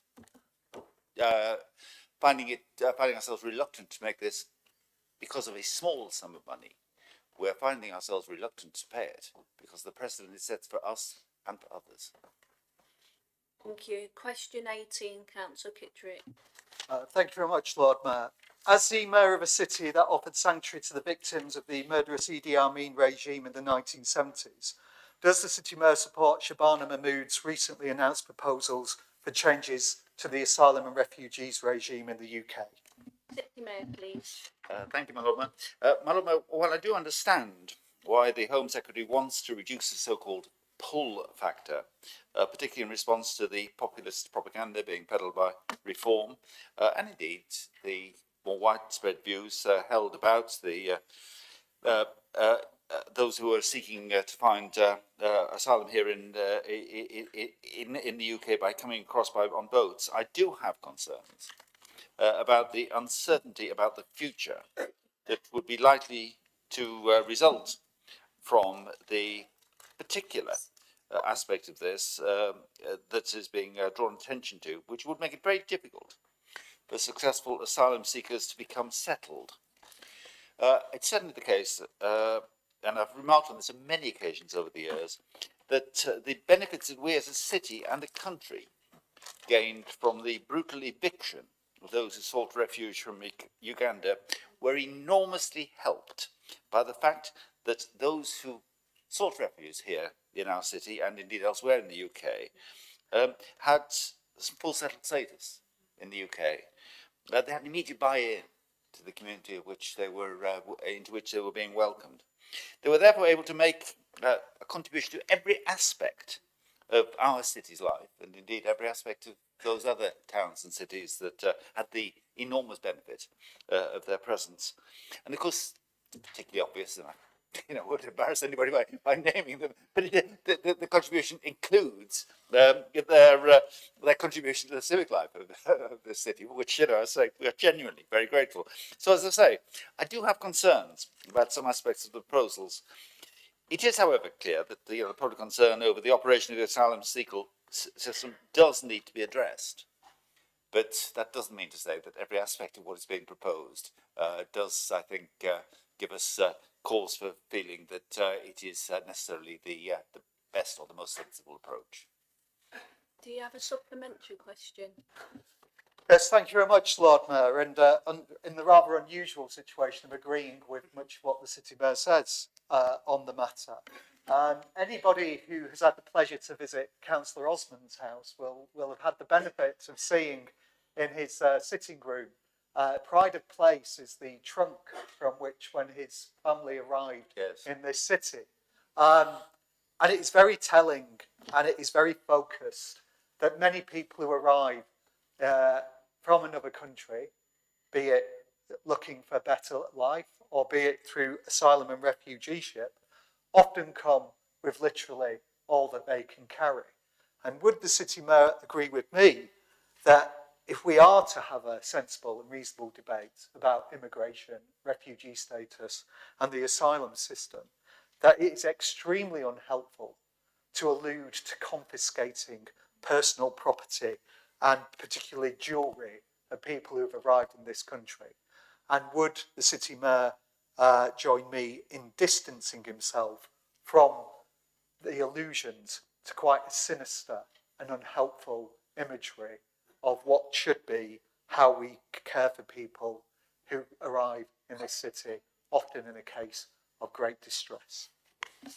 City Mayor, please. The answer to that is, of course, I would. That is clearly, an inappropriate way to treat those who seek asylum in our countries. Which is not to say that, I don't, as I said right at the outset, have some sympathy for this Home Secretary wanting to reduce the so-called pull factor.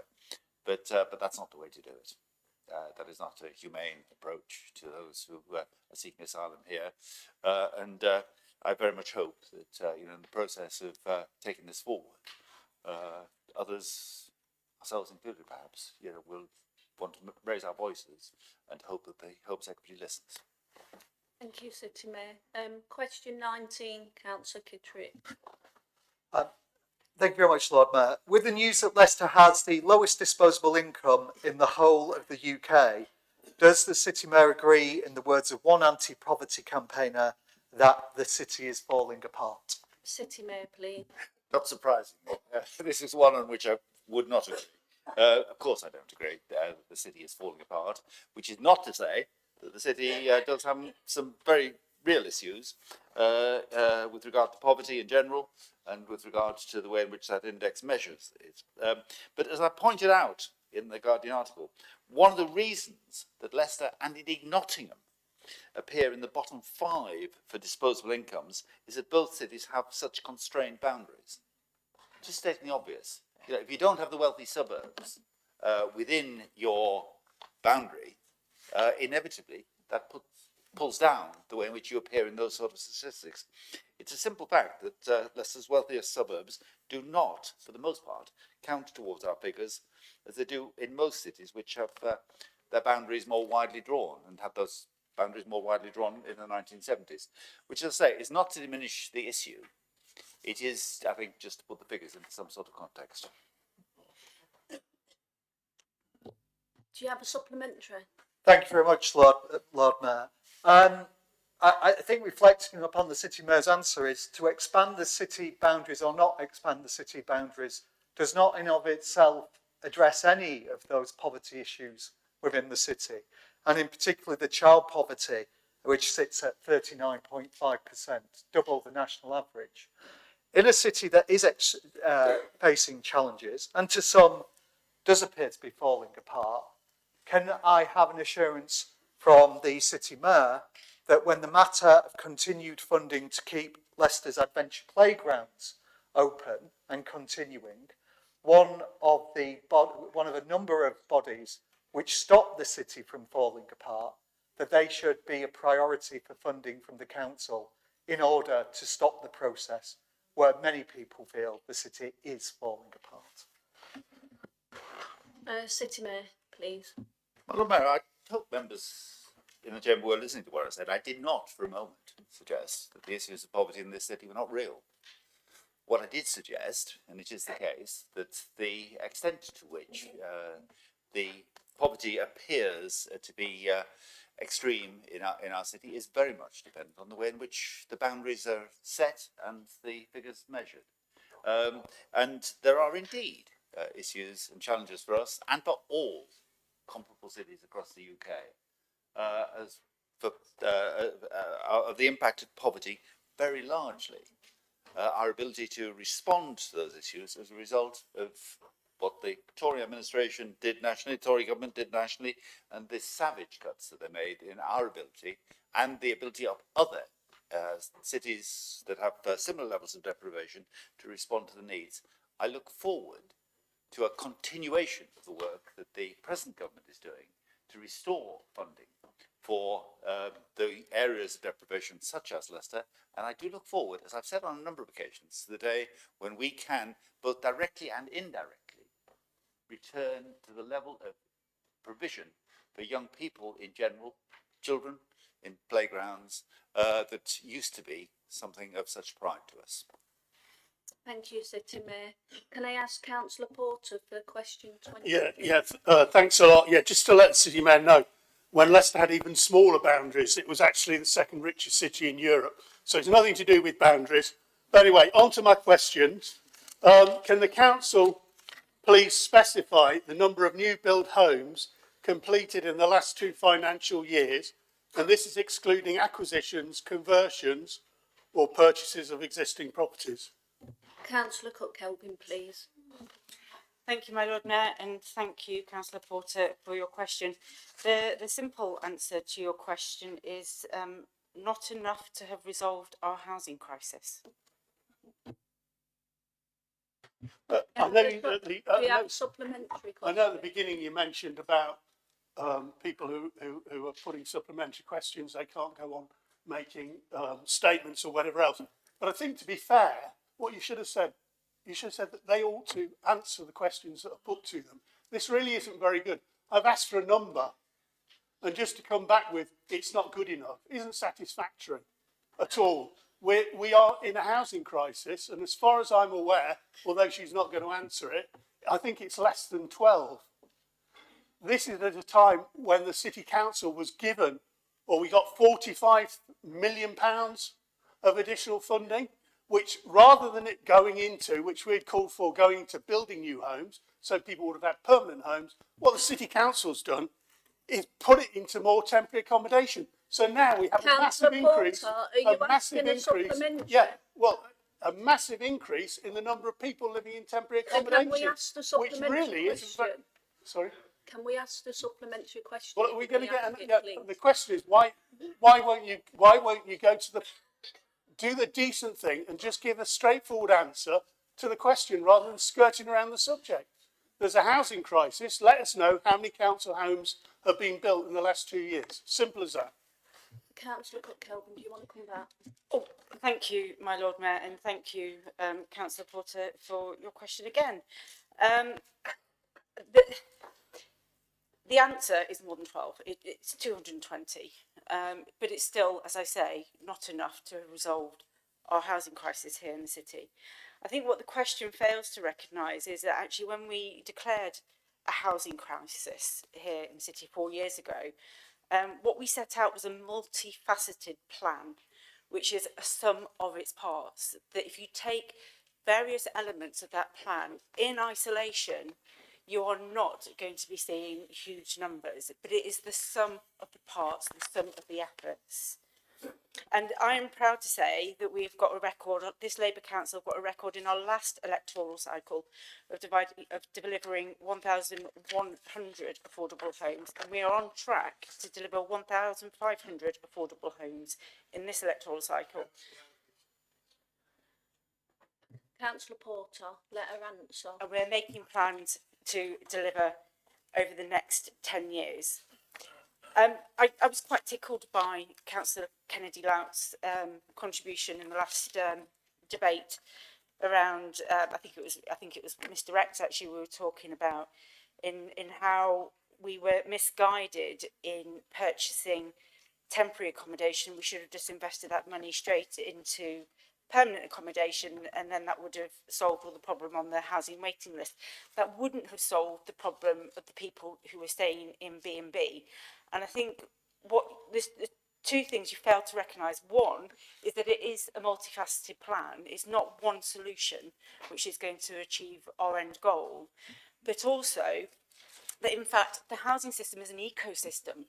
It's not just one type of housing that we need, and to suggest that all of that money that the 45 million that we invested should have gone into permanent homes would have left hundreds of people in temporary accommodation, which would have left us with even more Mr. and Mrs. X cases and more money to pay out. And for that, we would have been quite rightly criticised. So the housing crisis that we declared is multifaceted, and the ecosystem within which we work is also multifaceted, and it's not a one size fits all. Thank you, Councillor Cook-Kelvin. Question 21, please, Councillor Porter. We're being told that free museums like Newark Houses must close for most of the year to save money. Yet the council's committed over £500,000 for a new cafe at the Richard III Visitors Centre. This decision is said to rely on visitor numbers and footfall data from Leicester Cathedral and Leicester Bid, data which councillors and members of the public have not been allowed to see. If the business case is sound, why keep the evidence secret? This is taxpayers' money, and residents deserve transparency about how decisions are made. Will the council now publish the data and the full business case in the interests of openness and accountability? Councillor Dempster, please. Oh, thank you, Lord Mayor. Yeah, I can't really say thank you for your question, Councillor Porter, because I'm a bit surprised because you've already submitted the question as a freedom of information request and a subsequent review against the freedom of information request outcome. So you will be well aware of the statutory grounds, so the legal grounds on which the requested information has been exempted.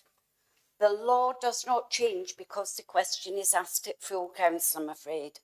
So you and the public have had all the information that we're legally able to share.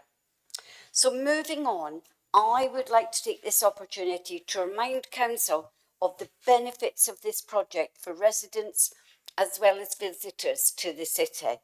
So the project will move the cafe to the front of the building before the pay point.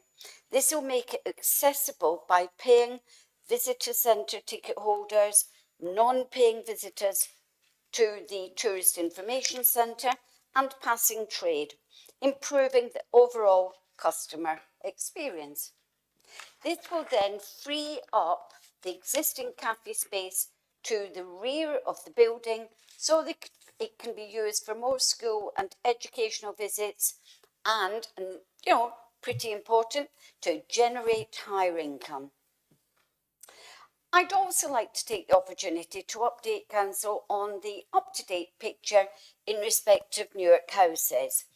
So as well as our routine opening throughout spring and summer, we are having many school groups visit when officially the building is closed, and we are also open to support one-day events. So for example, the Siege of Leicester and Heritage Open Day. Furthermore, we are continuing to invest small capital sums. I know they might be small, but you know what? They really have made a difference, in my opinion. So, for example, we recently spent some money pruning trees and bushes at the front of the building, enabling visitors to fully appreciate the beauty of this historic building. So as you walk past, go down towards Castle Gardens, you really can appreciate the building, and it is a lovely walk. I can highly recommend it. So all in all, I hope you can see that we really are delivering for residents, even on a tight budget. Do you have a supplementary, Councillor Porter? Yeah, I do. It's a bit rich, really, isn't it? It's making it more pleasant to see it, but they're telling everybody you can't come in. I mean, it's a nice message that the council wants to send to the people of Leicester. But just to come back, as I'm allowed to get clarification on the questions put, I think the spokesperson for the council seems to misunderstand. It's not the law just because the council said something is confidential, it doesn't make it the law. The council has decided to make a document, which is their business case, confidential. That's a decision that the council's made. It's nothing to do with the law. The law, if you look at the actual regulations, the council's misapplied section 41 of the Freedom of Information Act, which clearly makes a case that if it's in the public interest for the item to be disclosed, then it should be disclosed. The council, as you say, quite rightly, refused my request at the first attempt. It refused it again when I've made asked for a review. So it leaves it up to me now to go to the Information Commissioner and get them to decide on it, which I'm pretty certain they will do. I've already put in one request to them already, and the Information Commissioner has decided to take it on and investigate it. She will also be aware that when I did a previous one, when you refused to disclose information about the money that was being paid to that private school, I went to the Information Commissioners and I was successful with that request. Can we ask a question? I was successful with that request. So can the Cabinet spokesperson for destroying our free museums explain why she thinks that this, in her own words, this particular document is confidential and must be kept secret by the council? If they've got a good quality business case, then they should be open to releasing that and stop this secrecy going on. I think, Councillor Dempster, do you want to come back? Yeah.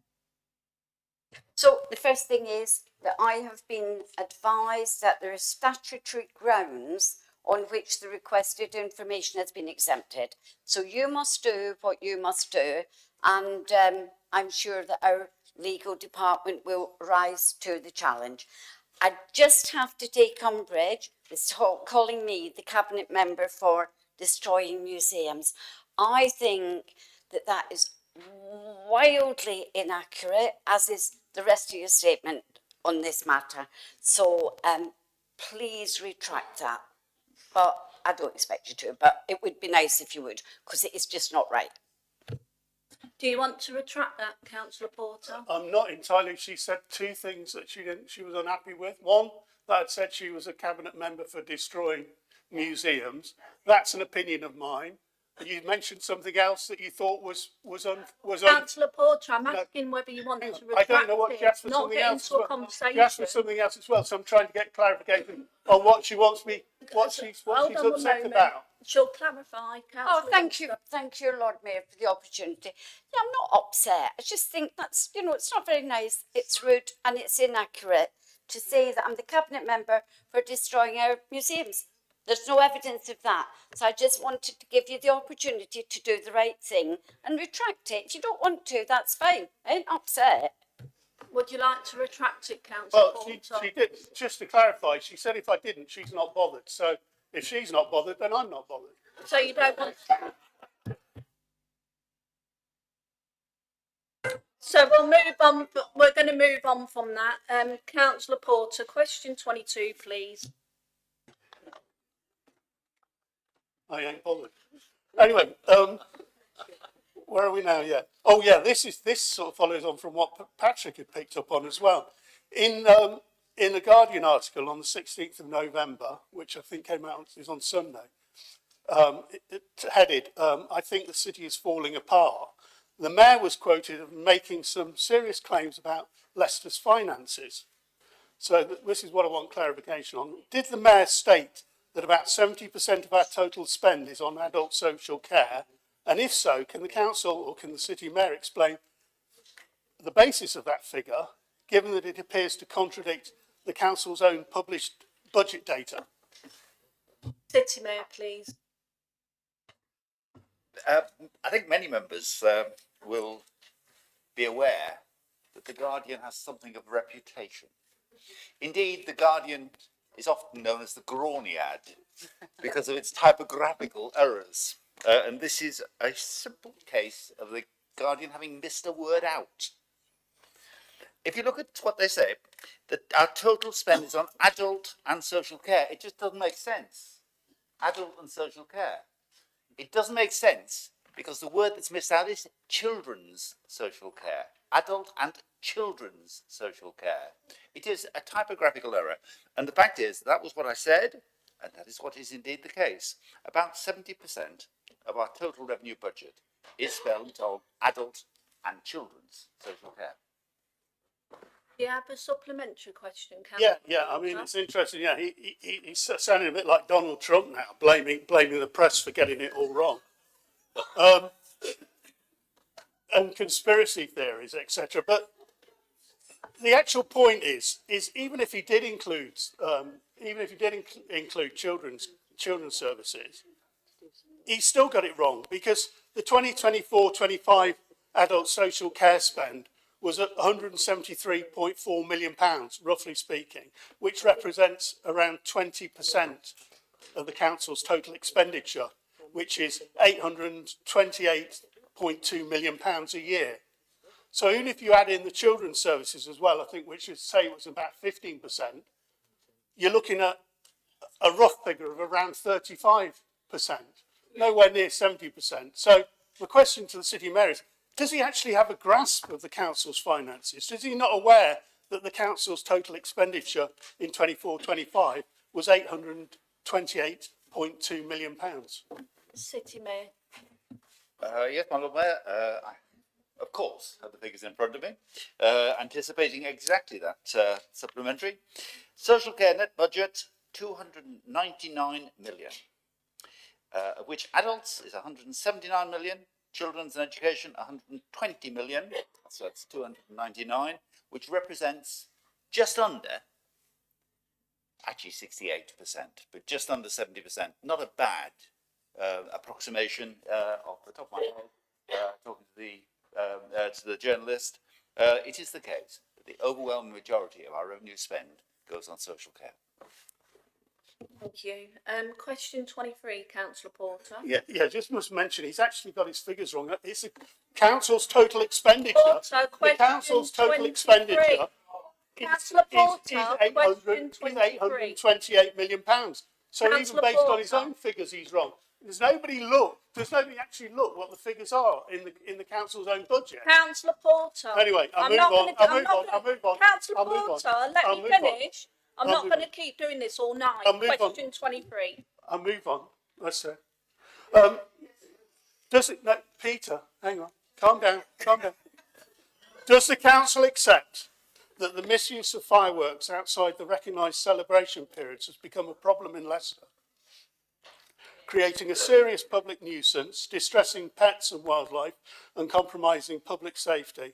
What specific measures will the council now put in place to tackle this issue?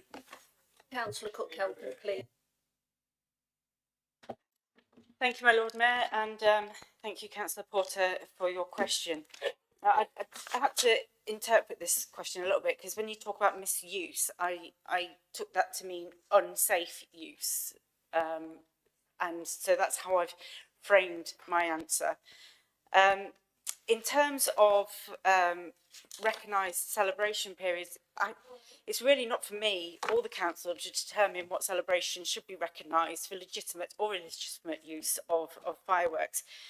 As you know, we live in a very diverse city, and whilst I recognise that there is a high concentration of use between October and January, fireworks are actually used all year round for a whole host of both faith celebrations and many other both personal and community use, including weddings, births and bar mitzvahs. I understand that over this period of the year, we do, some cities have seen a spate of unsafe use across the country in recent weeks. Particularly, I believe Birmingham has seen some of the worst behaviours. But it is the virtue of our police that we had a very swift response, issuing a dispersal order, that we saw any escalation of issues that emerged along Bourne Way very quickly de-escalated. Thank you.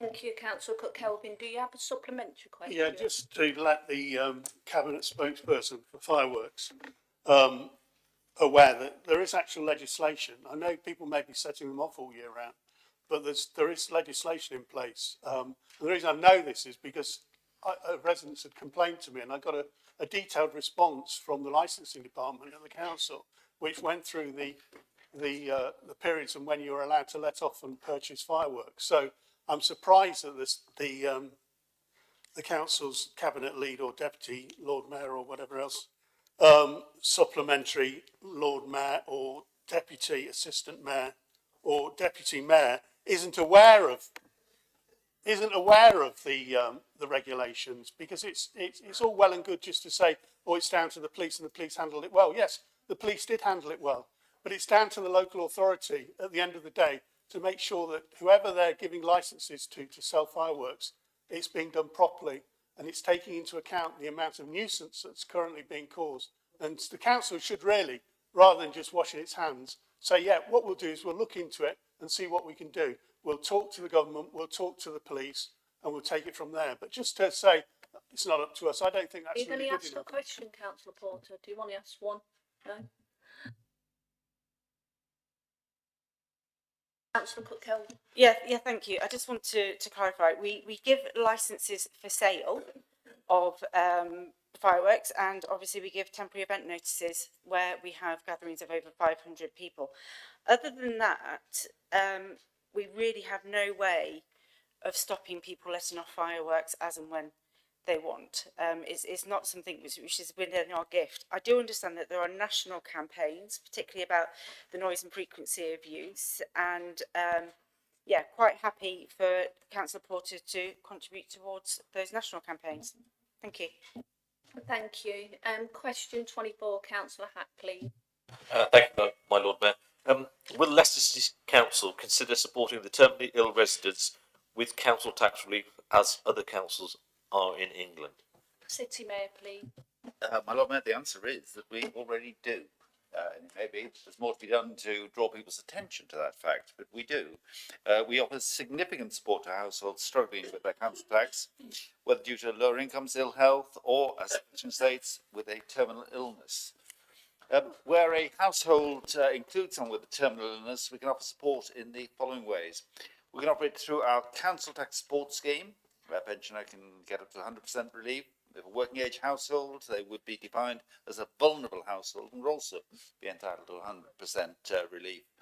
We can also offer support through our council tax discretionary relief and through the severe mental impairment discount exemption, depending on the number of individuals living in the property, if the conditions apply. We could also offer help through the disabled person reduction if the property has been adapted in any way to support the terminally ill person. I think I do accept that perhaps we can draw people's attention to that, but we do it. Do you have a supplementary, Yes, Councillor? thank you, City Mayor. My supplementary really is the list of cities that actually make it quite clear for residents who have a terminal illness within, they will pass away within 12 months. Manchester, Barnsley, Salford and Milton Keynes have exempted them totally. So once they produce the fact that they're terminally ill and produce the evidence, they don't pay any council tax. Other cities that are looking at it is Bristol, Preston, Newcastle, Wakefield, Wirral, Liverpool and Sheffield. Leicester doesn't appear on that list yet, but if we are going to implement it, and it is going to be across the board for people who are terminally ill on life, end of life care, then can we please make sure it's advertised and people know about it, because I'm sure lots of people in Leicester don't know about it. City Mayor. Yeah, my Lord Mayor, as I described it, our policy is much wider than that of many of those councils that Councillor Hack has drawn our attention to. It's based on financial hardship and it targets those that need the help the most. And I think it's right that we should do that, not just those who are terminally ill, but to many others as well who are in need of that support. But I do accept that it, perhaps is something that we ought to draw attention to, because it's something that we should rightly be very proud of.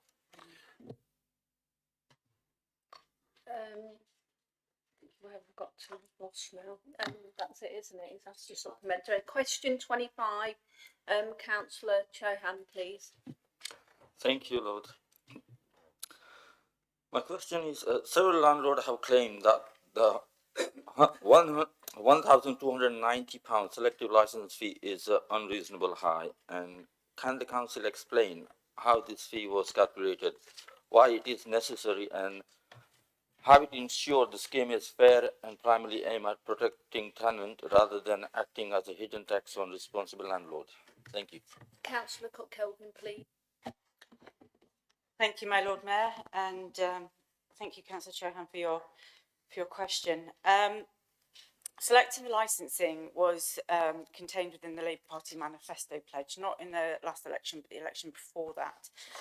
And it was clearly set out that the purpose of the scheme was to raise the internal standards of privately rented homes in the city. When we introduced it, we published a full business case. I think it was about 160 pages long. That was in 2022, which contained the full disclosure of how we calculated the fee. That document still remains accessible to the public. It's really important to remember that we cannot make a profit from this scheme. The fee can only be used to resource the implementation of the scheme. Now, when we set out on this journey, with the selective licensing, I did feel it was important to set it within the city's first ever private rented sector strategy. And this strategy sets out how we will support both residents and landlords. And I do recognise that the vast majority of landlords in the city aren't what we know as rogue or criminal. They are incidental, inherited properties, or they've got one or two properties, and actually, are doing it as responsibly as they understand the market. We did a lot of field work, and we looked particularly at the experience of Nottingham City Council, which at the time was receiving significant public criticism for the implementation of their scheme. And what we discovered was that they had licences being granted without inspections, that the council was not able to adequately articulate what the standards were, and that they also couldn't signpost landlords to the solutions that they required to bring the houses up to standard. So we were determined that if we do this, that we were going to do it properly, which unfortunately means that we needed to fund it properly. Our approach throughout the whole scheme has been to support landlords to understand their obligations and to signpost them to the appropriate support. And we did offer, and I think this is really important, we did offer significant discounts for an extended period of time for early take-up of the scheme. Thank you, Councillor Cook-Kelvin. Do you have a supplementary? Yes, my lord. Thank you. Thank you for the answer, Deputy Mayor. My question is, how much of £1,290, the total fee, how much money is being spent on protecting the tenant and landlord and on enforcement compared to the council's general service? Can you give the breakdown if you have? Thank you. Cook-Kelvin. Thank you, my Lord Mayor, and thank you, Councillor Chohan. To be honest, I don't know what you're asking me to compare it to. It might be better if you wanted to write in the question. A simple question. How much money of £1,290 which we council receive from the landlord is reinvested in the scheme to protect the tenant and landlord compared to general services within the council? I think it's the compared to general services which is confusing me. As I've said already, all of the money that we receive from the scheme is reinvested back into the implementation of the scheme, and it's the scheme as a whole that protects both residents and landlords. Thank you. Thank you. The next item is 7A, a motion of a censure. Can I ask Councillor Dr. Barton, please? Thank you, my Lord Mayor. It gives me no pleasure to propose this motion of censure. This is the first time in memory that such a motion has been brought to council, and I sincerely hope that it's the last. The reason you are being asked as councillor colleagues of all parties is that one of our number crossed the line while acting in their role as a councillor. I strongly emphasise that this is not a party political issue. In November last year, during a briefing by officers, Councillor Patrick Kitterick behaved in a manner that breached the accepted standards of behaviour that we all agreed to uphold in our Code of Conduct, which complies with the provisions of the Localism Act of 2011. A complaint was made that Councillor Kitterick was rude, aggressive, constantly interrupted and used language that was demeaning and humiliating towards the presenting officer, a fellow public servant doing their job whose integrity and ability was questioned. In short, this was bullying behaviour going beyond robust or passionate questioning on behalf of local residents. After the meeting, Councillor Kitterick broke the trust placed in him by sharing as yet confidential information with a journalist. Councillor Kitterick's behaviour was investigated independently by someone outside the council who reported his findings, and a standards hearing panel met to determine the complaint. Up until the hearing, no councillor was involved in making the complaint or the investigation. Councillors do not investigate themselves. The panel consisted of 2 independent members and myself, with Councillor Kitterick present. After hearing the report of the investigator and independent person, as well as Councillor Kitterick's perspective, the panel found that Councillor Kitterick had breached the council's code of conduct by failing to treat others with respect, by bullying with his repeated interruptions, aggressive tone and personal criticism of a staff member, which was offensive, insulting and humiliating. This went way beyond robust criticism of the issue being briefed on. In short, it's a misuse of power as a councillor against people doing their job. No one goes to work to be abused. Councillor Kitterick also breached the code by failing to respect the confidentiality of information entrusted to him by sharing it with a journalist. This was not whistleblowing or robustly representing people in his ward, as there are appropriate ways to do this. For these reasons, Councillor Kitterick also brought the council into disrepute. The findings of the hearing panel were upheld by the Full Standards Committee. It's important to note that councillors are a small minority of that body, made up of independent members and independent persons, not part of the council. Along with this motion of censure, the panel requested Councillor Kitterick write to apologise to the officers for his behaviour. The investigation report and findings have been made public, and the monitoring officer will arrange training for Councillor Kitterick on the Code of Conduct. When we as a council vote, I want to reinforce the following points. The investigation did not involve any councillors or council officers. We do not investigate ourselves. No one comes to work to be abused. We respect council officers whether we like or agree with what they are telling us. Councillors are expected to honour the trust placed in them regarding confidentiality. In this case, this was not whistleblowing, as there are appropriate means to oppose. As a council, we will never tolerate bullying. I trust you will all support the decision of the hearing panel and your standards committee, uphold the code of conduct we all signed up to, and show our displeasure at its breaches and our deep, deep disappointment by voting to censure Councillor Patrick Kitterick. I move. Thank you. Do we have a seconder? I second it and reserve my remarks, Lord Mayor.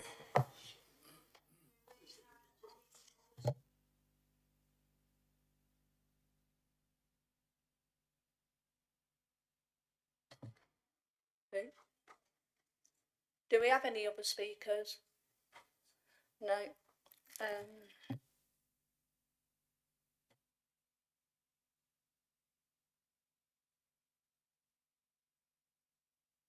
Call for the seconder if you want to speak.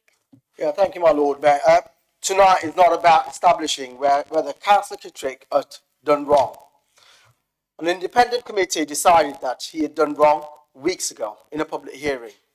Tonight, we've been asked to hold Councillor Kittrick to account for that wrongdoing. It is deeply saddening that Councillor Kittrick has not apologised or acknowledged his wrongdoing. If every other councillor does not vote for this motion of censure, then they are basically saying it is okay to disrespect our officers. Okay to bully officers, okay to leak confidential information. Oh, and okay to bring the council into dispute. We should each be ashamed of ourselves if that is the message we're giving out to the public. I urge you to do the right thing, all of you, and vote for the motion. Thank you, Lord Mayor. And I'll second. Thank you. I'm now putting the motion. Councillor Barton, do you want to come back? Thank you, and thank you. I'm glad because it's been made clear that this wasn't something that was to be decided today. It was already decided to move the motion of censure by the Standards Committee, and I trust that all of you will uphold the decision of that body and vote to censure Councillor Kitterick. And as I say, it gives me no pleasure to do that. Thank you. I am now putting the motion to the chambers. All those in favour? You want a recorded vote? To the chambers, and a recorded vote to be done.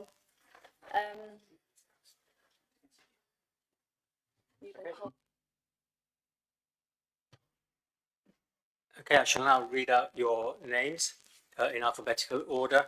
I should be grateful if you would indicate whether you are voting for, against, or whether you are abstaining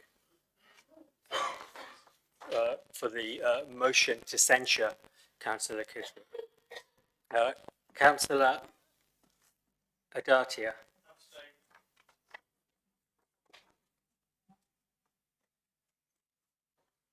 Councillor Agath. For. Lord Mayor. For. Councillor Bajaj. For. Councillor Barnes. Councillor Dr. Barton. For. Councillor Batul. Councillor Bonham. Councillor Chohan. Councillor Cole. Councillor Kelvin. Councillor Garvey. Councillor Dawood. Councillor Dempster. Councillor Gopal. Councillor Halford. Councillor Hack. Abstain. Councillor Joannou. Councillor Joel. Councillor Caravadra. Councillor Corsani. Councillor Kittrick. Against. Councillor Mahesh. Councillor Malik. Councillor March. Councillor Modwadia. Councillor Mohammed. Councillor Dr. Moore. Councillor O'Neill. Councillor Orton. Councillor Osman. Councillor Pantling. Councillor Pickering. Councillor Porter. Against. Councillor Ray Batia. Councillor Russell. Councillor Sahu. Against. Councillor Singh Johal. Councillor Singh Patel. Councillor Singh Sangha. Councillor Sood. City Mayor. Councillor Surtee. Councillor Wesley. Councillor Whittle. Have I missed out the names of any councillor who's present?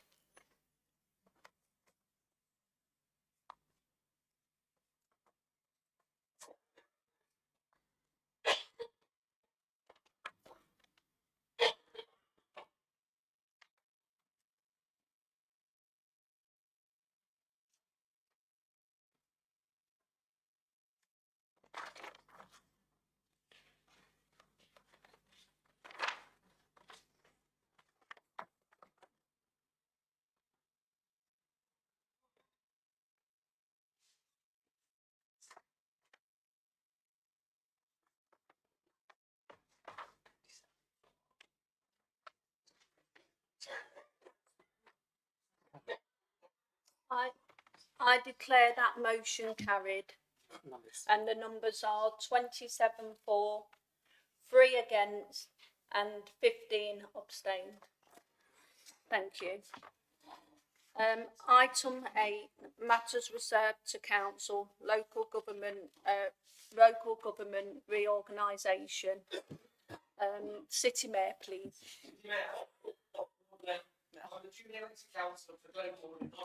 You can't call out from the top of the gallery. No calling out from the top of the gallery. Excuse me. No calling out from the top of the gallery.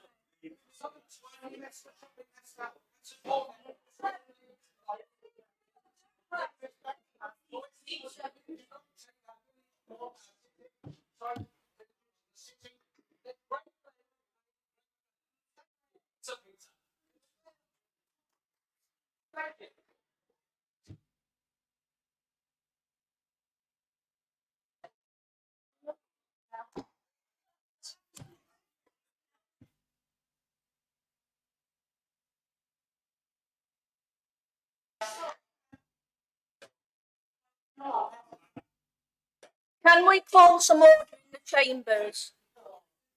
Thank you. Sorry, City Mayor, can you please carry on? Thank you, Lorna. If I just might reflect on what we just heard, Eppington remains Eppington. It's also in the city. Ayleston remains Ayleston. It's also in the city. Humberston remains Humberston. It's still in the city. Wetherby remains Wetherby, but it's in Leeds. Stocksbridge remains Stocksbridge, but it's in Sheffield. Leicester has uniquely constrained boundaries. Now, I want to begin with a bit of an apology to the Conservative group, because I advised them that we might be able to do as we did at the OSC and merely note this tonight, but in fact I have to move that the Council approves the final LGR proposals attached and the rest of the motion Dana set out in the papers. And I realise it does probably oblige opposition members to do as they didn't do at the OSC, to oppose this and perhaps to vote against it. Sadly, it is the case that party politics has entered into considerations elsewhere and perhaps in this chamber. But in January, the county Tories publicly acknowledged the overwhelming argument for extending the city boundary. Similarly, the leader of Rutland, a Liberal Democrat, publicly acknowledged the case for extending the city boundary. Not that they just publicly acknowledged it, they signed a letter to the government supporting an extension of the city boundary. Now, things have changed, of course they have. But it's interesting that publicly, even Reform at the county have accepted the case for extending the city boundary. And privately, they still do. And although they've never gone publicly, privately, a number of district council leaders also acknowledge that the case is overwhelming. The only ones who are implacably opposed would seem to be the county Tory MPs, although it's very evident that most of them have little understanding of the issues and have taken great delight in portraying this as some sort of party politically motivated land grab by me personally.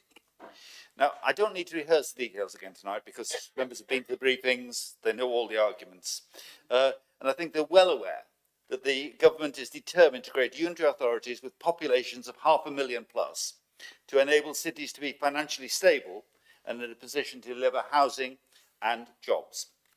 And members will be aware, as I said earlier on, that Leicester, along with Derby and Nottingham, in fact, is one of only a handful of cities that didn't see substantial boundary extensions in the 1970s. I've mentioned Leeds and Sheffield, but all of the metropolitan districts, those cities, did see extension of their boundaries. But as a result of that extension, those cities, Sheffield, Leeds, Doncaster, have population densities which were a fraction of those in Leicester. I know many members who might vote against the proposal this evening for party political reasons acknowledge the compelling case to take this opportunity, which our city missed out on 50 years ago, to redress that historical injustice. So to return to those wild allegations from county Tory MPs, that this is somehow personal or party political, some sort of land grab, just let me stress that extending the city boundaries gives those who are essentially a part of the city community an opportunity to vote for those services that they need and already rely on. And it gives those individuals the opportunity to elect the representatives that they want to serve them here in this chamber. Now, in proposing this, I'm intensely aware that there are aspects of the devolution model and combined authorities about which I personally have significant reservations. Also, to state the obvious, it's not to my party's political advantage to extend those boundaries. The demography is clear. And such an extension is most certainly not to my personal advantage, since it will inevitably end the mayoral system of governance that I still maintain to be the most democratic way to choose the city's leadership, as it is indeed used in most of the democratic world. Nonetheless, as I've said, this is an opportunity for our city and our county to take, which we've waited for several generations to have. And I hope all members present will be able to rise above party political considerations and give the proposal their support. Do we have a seconder? Thank you, my Lord Mayor. I second and reserve my remarks.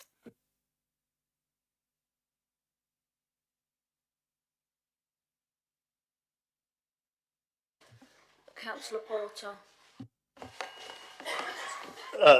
Thank you, Lord Mayor. Yeah, I've listened to what Peters just said, talking about party politics and all that. Well, certainly hasn't been any influences put upon the Liberal Democrats in this chamber to vote one way or another. But he does talk about the boundaries and what happened in the 1970s in terms of other local authorities. Leeds, he mentions, Bradford, what was the other? Sheffield. But if you actually look at the boundaries of those cities, what they included is a huge chunk of what's basically parkland, which the urban centre, like for example Sheffield, it's still contained as Sheffield, but it's just a big area of green space that's on the side. So pretty much the same with Bradford. And also, well, Leeds is a metropolitan borough, but it's also got a huge amount. What he's suggesting is that we have Leicester in some sort of urban sprawl. And the reason, he's quite clearly given out the reason that he wants it to happen tonight. I think he made a bit of a slip when he had his interview with The Guardian, was that really what he thinks he can do is found a very, very simple trick. So he can say that he's improved levels of income within the city boundary just by capturing the more wealthier parts in the suburb. And it's just ticking a box, where he hasn't actually improved anything at all. On the ground, there's still going to be the same people who are living in poverty. Leicester's still going to be bottom of the league in terms of people on the least amount of disposable income. The poorest people, I think the Guardian report pointed out, in the whole country. And this is his little trick. He thinks, oh, I know what we can do. We can just move the boundaries so it'll tick the box and it'll look as if Leicester's become wealthier. Well, as I pointed out earlier on, Leicester had much tighter boundaries when we were the second richest city in Europe. We didn't need to have a big urban sprawl in order to increase income. What this Labour Council should be doing is focusing its efforts on trying to improve the ability of the people in this city to come out of poverty. All the city mayor has done since he's been in power, since 2011, is basically march the city council to the brink of bankruptcy. He wrote a letter to the Secretary of State in October 2023, outlining Leicester's position in terms of poverty. And once again, he used the same mantra about adult services. He again, in that letter, mentioned that adult services in 24-25 would increase by £14 million. And the reality was, actually in 24-25, and this is according to the council's own data and also the Care Quality Commission, there was actually an underspend in adult social care in the city. And the previous year, there'd been an underspend of about £13 million then as well. So that's 2 years when the council is getting the additional precept for adult social care. He talks, or he's mentioned previously, that there's going to be savings. 46 million pounds or so, he reckons, will be made in savings. If you look at the total budget, just for the city and for the county, excluding all the boroughs, it's roughly around £2 billion.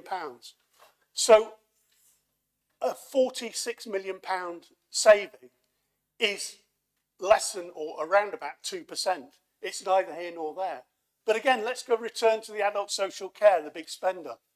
In the county, they spend around £66 million more every year on adult social care. Leicester, although Sir Peter thinks it's around 70%, has a very low proportion of its expenditure in adult social care. Basically, it's down to the demographics in Leicester, that people do not live so long and need so much time in adult social care. So the question to the city mayor is, if the argument is it's going to save 40 odd million pounds, where is the additional 66 million pounds that the county council are currently paying in adult social care going to come from? It's actually going to cost the residents of Leicester even more than it currently costs if we expand the boundaries. There is no decent financial case that the city mayor has made in order to expand the boundaries. I think his point, which he gave away, was in his interview to The Guardian. He thinks just by expanding the boundaries, he can suddenly say, oh, Leicester's a much richer place. We don't have poverty anymore. We're not at the bottom of the league table. Well, we might in terms of ticking that box, but the reality will be there will still be people in Leicester having to go to food banks every week, having to get additional support from the local council because they can't afford to pay the bills, because under his leadership, the council tax has been put up to the maximum every single year. And at the same time, we've seen our public services slashed. Councillor Pickering.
This proposal for the boundary reform is not about lines on a map. It's about local pride. It's about stopping a system that has, for decades, has wasted money while residents struggle to make ends meet. Because let's be honest, our current setup is confusing and in many cases completely illogical. On some streets, residents watch 2 different bin lorries from 2 different councils turn up minutes apart. It's duplicating costs. It's duplicating effort. And during a cost of living crisis, it's duplicating waste that our families simply cannot afford. That is why this proposal matters. It delivers 46 million a year in savings across Leicester, Leicestershire and Rutland. Money that could be protecting services, supporting vulnerable residents and strengthening youth provision. And to the people I serve in Esmonsal, I want to say clearly This is about giving our communities the fair deal they've been denied for too long. For over 50 years, Leicester has been boxed in by the boundaries that never reflected our growing city. We were the only major UK city excluded from the boundary expansion in the 70s. And our residents have paid the price ever since. Our city has grown. Our suburbs have grown. Our communities have grown. But the boundaries have stayed frozen in time, leaving services stretched and resourced unevenly distributed. This proposal finally changes that. It creates two strong, balanced, unitary authorities, each large enough to be efficient, each resilient enough to survive financial storms, and each shaped around the real communities who live, work, study, and raise families here. It brings Leicester's boundaries in line with the city's realities. It reflects the lived experience of our residents. And it unlocks space for the 30,000 homes we will need by 2046. Homes for our young people desperately need.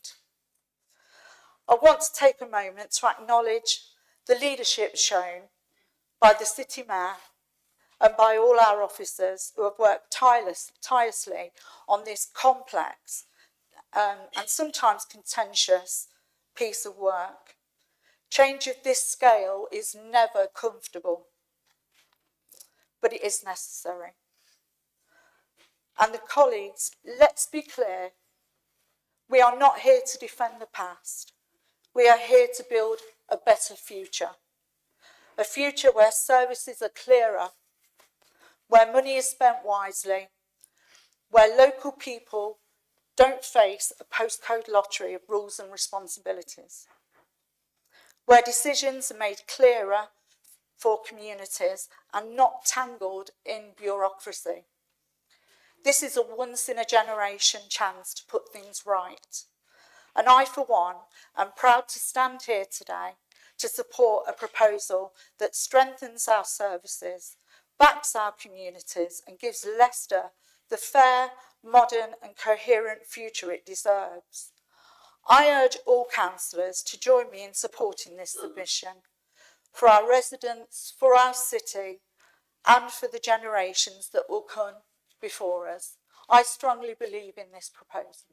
Thank you.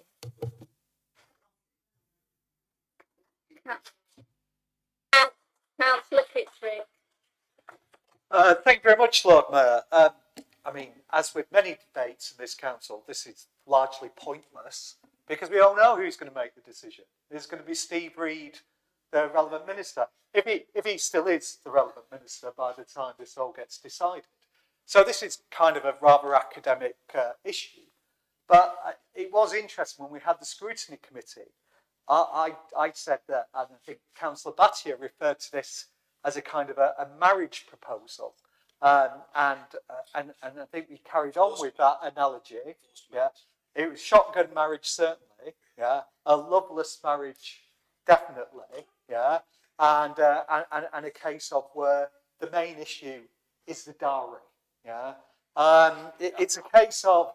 I have to say that I was sure that the City Mayor's opening gambit in this was that it was all about money and it was all about land. And I was assured by the City Mayor that that indeed wasn't the case. And I'm sure I've got quite a good memory. And I'm sure I'm very good at pub quizzes. So I went back, and on the 10th of January 2025, when all of this transpired, the Leicester Mercury, superb journalists, reported on it. Many superb journalists have worked for the Leicester Mercury. It's a case of, in an article about this, and I will read it word for word. It discusses the expansion of the city. This last point, Sir Peter said, would be very helpful in combating the tricky financial situation faced by the city currently. The authority revealed last month in its budget for the coming years, saying it would need to make painful cuts alongside land sales and big council tax rises to stave off effective bankruptcy. The boundary changes would not be a short-term solution to the council's monetary woes. However, as it will take time to implement, they could provide one for the longer term. So Peter said, this is because many homes just beyond the city's boundaries would fall into higher council tax bands, meaning they pay more to the authority compared to the current high rate of low-value homes in the city. A second benefit for the council would be the extra land for building gone. The city declared a housing crisis in November 2022, saying it did not have enough homes to meet local demand. And it goes on as such. So it does seem like a little bit of gaslighting that the opening proposal was all about the finances and the land, which indeed it may well be. But I remember this article because I thought, what a terrible opening gambit to say why we should open the city. Since then, there have been more rational arguments put forward. I think there's a lot to be said for increased coordination of transport, increased coordination of planning. I think it's Councillor Hack said, if we expand the city and take in Foss Park, it's the only way we're going to get Marks and Spencers back in the city. Yeah. So, and indeed, there are many reasons. And indeed, three. There you go. So even better. Yeah, no, absolutely. Put it in your proposal document. And indeed, it is a case of, it did not go unnoticed, that the highest concentration of visitors to Phoenix, outside of the extremely well-educated community of Clarendon Park, is indeed Oadby and its surrounds. These are all very good reasons, but they weren't the reasons put forward. But that's rather symptomatic of a process that really doesn't carry any credibility with people. Announced from Whitehall, and Sitmo will agree, it's a shotgun process. No real engagement, stuff put on maps, rules that leave the ridiculous situation of us in the city linking up all the way down to Market Harbour. Yeah? It's a flawed problem. And indeed, reference has been made to people putting party political factors first. I've talked to colleagues in the county. I think one of the flaws in this plan, why I can't support it, is there hasn't been any real engagement. And I appreciate that the city mayor is engaging with people who there's difficult discussions. I think the plan as it stands, if you believe that there should be expansion, I believe the problem is it's a pendulum negotiation, where the city mayor has probably asked for more than he wants, yeah, more than he thinks he'll get, and he'll bring it back. I've received representations from Green colleagues in Syston who think the boundaries go too far, and there's quite a proud independent identity village at the edge of it. I take on board what they say, which is why I can't support it tonight.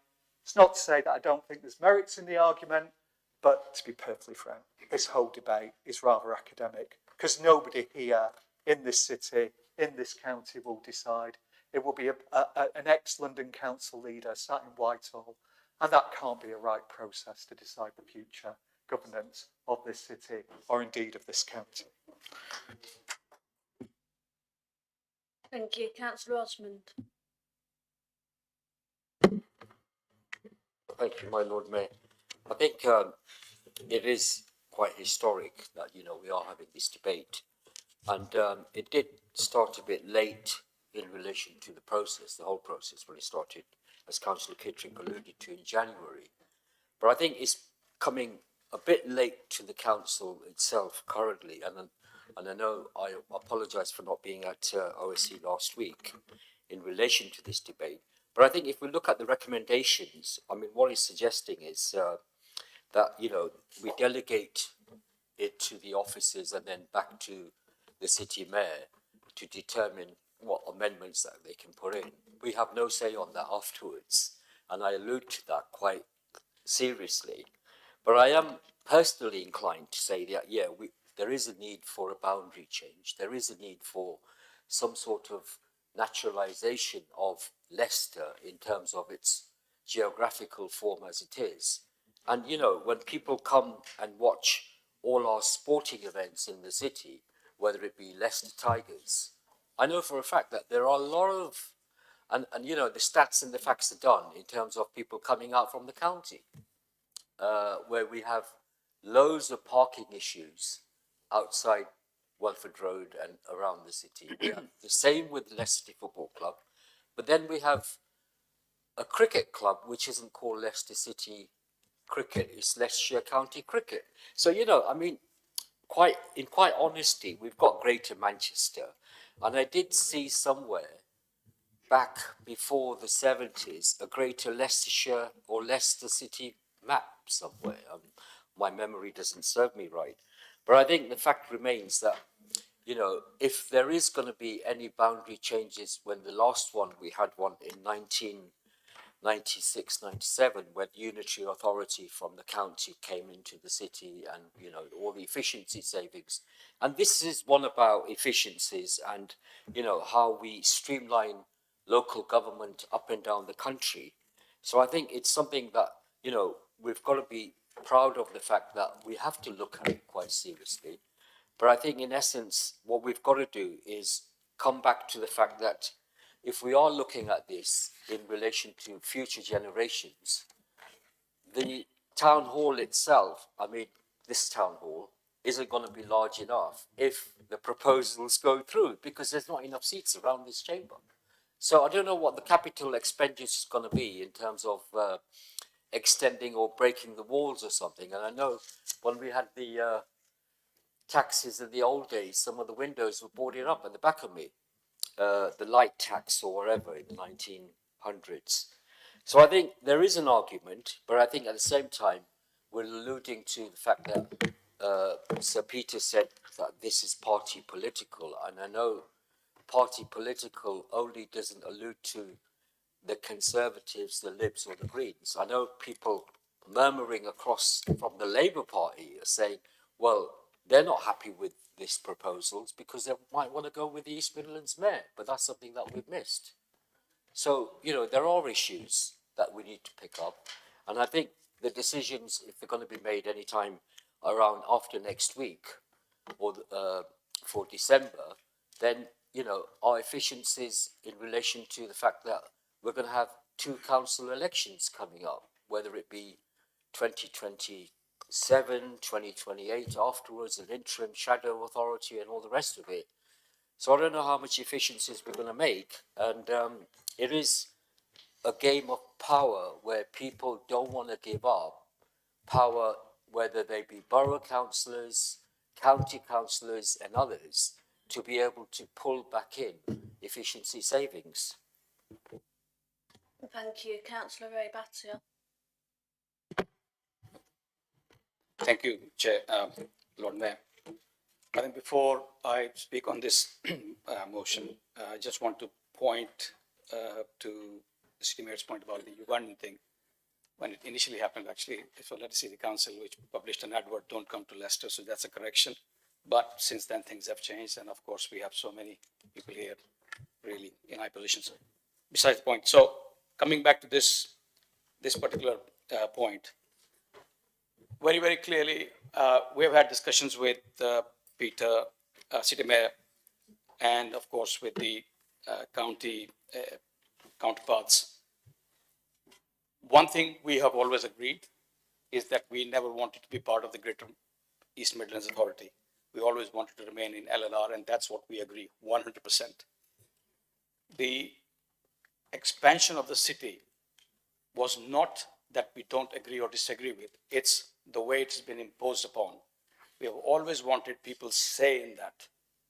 The people in the county had to have their say. For example, if you are a government and you are an authority and I ask you, because I have a good relationship with you, that City Mayor, you should come and sit here, and you impose that, would it happen? He will be very unhappy because it's the prime position he sits in. That is exactly what's happening to the people in the county.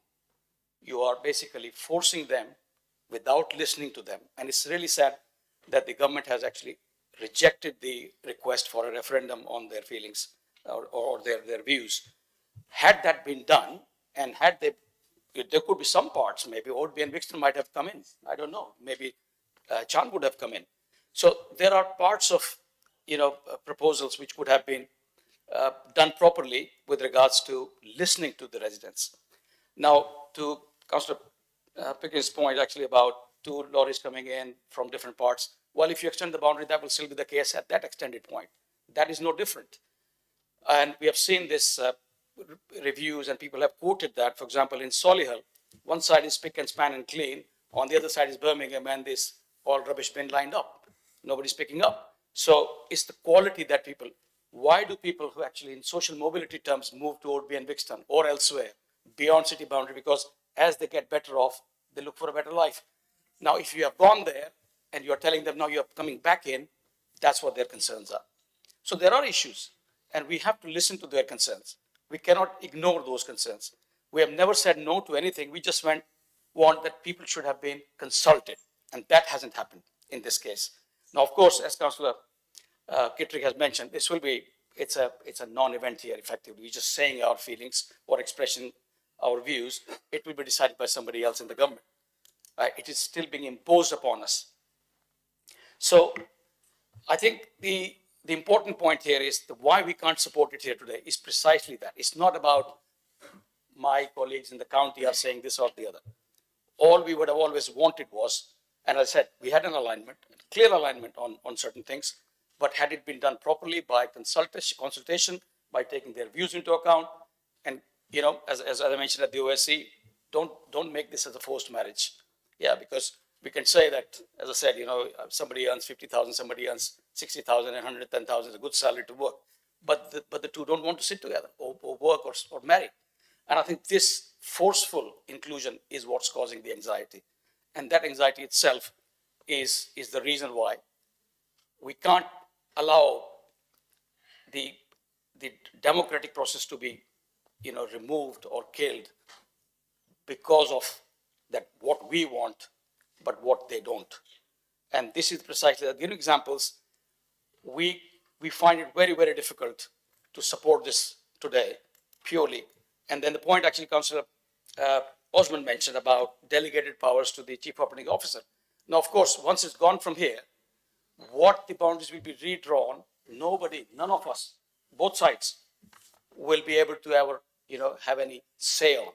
Because you approve this, it's a compliant proposal as submission, but then the redrawing of the boundary will be done by the Chief Operating Officer in consultation with just the mayor, none of us. So how would we know what is right for us and wrong for us?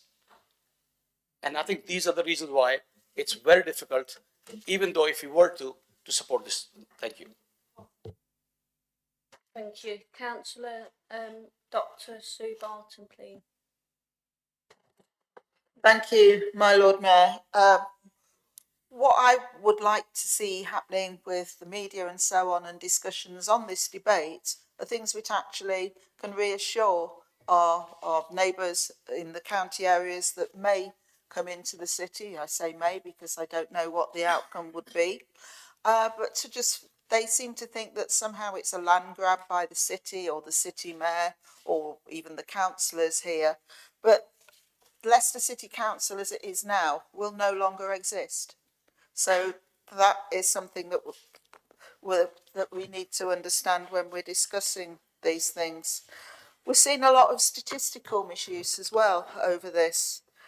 So I've seen people saying they don't want to come in the city because life expectancy is lower here, as if somehow it's going to make an impact on how long they have a healthy life for, or that somehow it will increase the poverty in their neighbourhood. And I think those things need to be explained clearly so that people are not upset. It's actually a gain for those suburbs that come in. They will be able to vote and have a say on the city services that they already use. And their contribution will make them more sustainable. The only difference that for most people, I think, is just what name goes at the top of their council tax bill. And that's about it. And I think we need to be giving people reassurance about things that they have, that there will be very little material change for most people. Thank you. Councillor Hack, please. Thank you, Lord Mayor. You know, for me, this is quite simple, and it's simple because I've had a bit of experience in doing something like this. So I was a health campaigner for 15 years. After becoming a health campaigner, I joined the board of the CCGs in 2015 and stayed with them for 5 years as a non-executive board member. And I was involved in when the 3 CCGs, which was Leicester West, Leicester East and Leicester City, combined into one. And when we were combining into one, the board decided that I would be the person involved in the decision of merging the 3 together. Pushed by the government at the time, saying, look, you've got to do this, you're going to save, I think the order was about £150 million. And you know, in the city, life expectancy is less than in the county. You'll get more money for health inequalities, you'll have better services, and you'll really make a difference. What happens? None of that. The money gets swallowed up in admin, in payments, in reducing staff numbers, and the focus goes away. The reality is the people who speak up the loudest get the money. And in the county and in certain parts of Leicester and Leicestershire, that's where the money goes. And that's the reality, and it happens in the wards. We've got a situation where we're 39.5% child poverty in the city. We need to be focused on delivering for the population of the city and dealing with the problems of the city. This magic wand that if we take bits of the county in will solve our problems is quite frankly magic. It's the magic tree again. And if you think about it, if we were really serious about getting what we can for our residents, we should be part of the East Midlands Mayor, and we should be part of the £2 billion they got for their transport system. And I know Sir Peter will say, oh, that's all wrong. He's like Donald Trump. It's fake news from the BBC. It's fake news from Keir Starmer, or whatever it might be. But the reality is that money is there, and those communities are going to benefit from that money. We need direct input for the finances for what we need. The 20 million that we've got for Ayers-Bonsall, 20 million for Thurncourt, and the 20 million for Braunston, it's fantastic news. There's nothing short of it's fantastic news. But what about the other areas? Beaumont Leys, Abbey, Rowletts Hill, Spinney Hills, St Matthews. What about all the rest of the parts of the city that are crying out for more finance? The 40 odd million will be blown away within weeks, months. It just doesn't go anywhere. We've got to be fighting for our population. And all the governments, whichever government's in power, will come in and say, oh, Leicester's got a bit of money, they've got 40 million they've saved, let's cut a bit more money back from them. They're not going to give you any more money. And what we need to be focused on is how do we get more money into the city? And the other thing from my point of view is, look, we've wasted so much money, so many opportunities. There's no creativity in the city. There's no creativity at all. We've got the railway station that's half demolished, £5 or £6 million pending to spend on that. We spent £5.5 million on Granby Street. The money we spent on the bus lanes and have less buses to actually go on them, and we're continuously complaining. And we've got to understand that actually the boundary change isn't going to solve the problems of Leicester residents. It's not going to help me in my ward. It's not necessarily going to help everybody else in their wards. We need seriously focused investment in our city. We need to be lobbying government for the money, and we just make sure they deliver. And that's the reality, whichever government it might be. And we need to be part of the East Midlands Mayor, because if we're going to get more money, we should be taking it. And we shouldn't be taking more responsibility when we can't deliver the responsibility for our residents already. And that is the reality on the ground. And I'm sorry to say, but the city is going down. And that it has run down. And it's not us running it down. It is the city mayor who's running it down. The clothing jobs, the jobs that we lost. There was a project 3 or 4 years ago to try and make sure it works for city residents. And it all filtered away. Nobody did anything here. And everybody just sat on their hands and let it happen in the end. And all those jobs just went. And somebody said to me, oh, Zuffa, there were low quality jobs. A job is a job. They were earning money and able to feed their families. That money has now gone. The city is in a different place to what it was even 5 years ago. Thank you. Deputy Lord Mayor, like to speak. Thank you, Lord Mayor. There's just one question that's puzzling me. It's a genuine question. The question is this. Sorry. That wasn't the question. That was the answer. Sorry, Lord Mayor. The question is this. The government wants to rationalize local authorities. They want to reorganize the boundaries. The proposal has come from them. Okay? Now, if the proposal has come from the government, and if the council or any council does not respond, is there a risk that the government will just go ahead and do what they want to do without any input from the local authorities, be it this authority or any other authority? Now, if we get into that scenario and don't do anything at all, now I'm not favoring this or that, but if we get into the scenario where the council doesn't put any proposals at all, and then the government decides, well, you have said nothing, here, this is, take it, or leave it, or take it, not even leave it, take it. Then I think there might be a big problem for us, not having any input whatsoever. Right? So one is a proactive approach, the other is wait and see. So there is a big risk in that approach. And for me, it's clear that if that's the approach, that might happen, that risk is too big a risk to take. That's what I want to say. That's a question from me, Chair.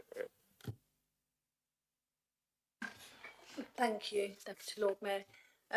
Councillor Cook-Kelvin, you've reserved your marks. I've got no more speakers now.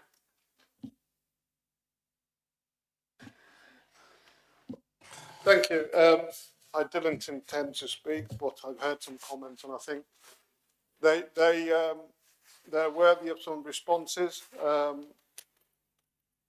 I just think that we should all be proud of the city and what we do in the city.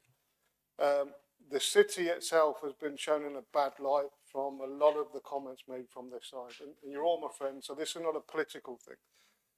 Anybody sitting on this side would be looking to do exactly what we're doing from this side, yeah? Whether it was the Tories, Liberals or the Greens.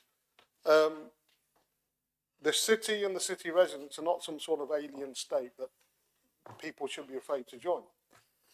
The thing about, I heard a comment about to say that somebody living on the outside of the city at the moment doesn't want to let themselves into how bad we are, or they've got a better life. That's what somebody said. I strongly disagree with that, because I think every city resident is proud of the life that they've got.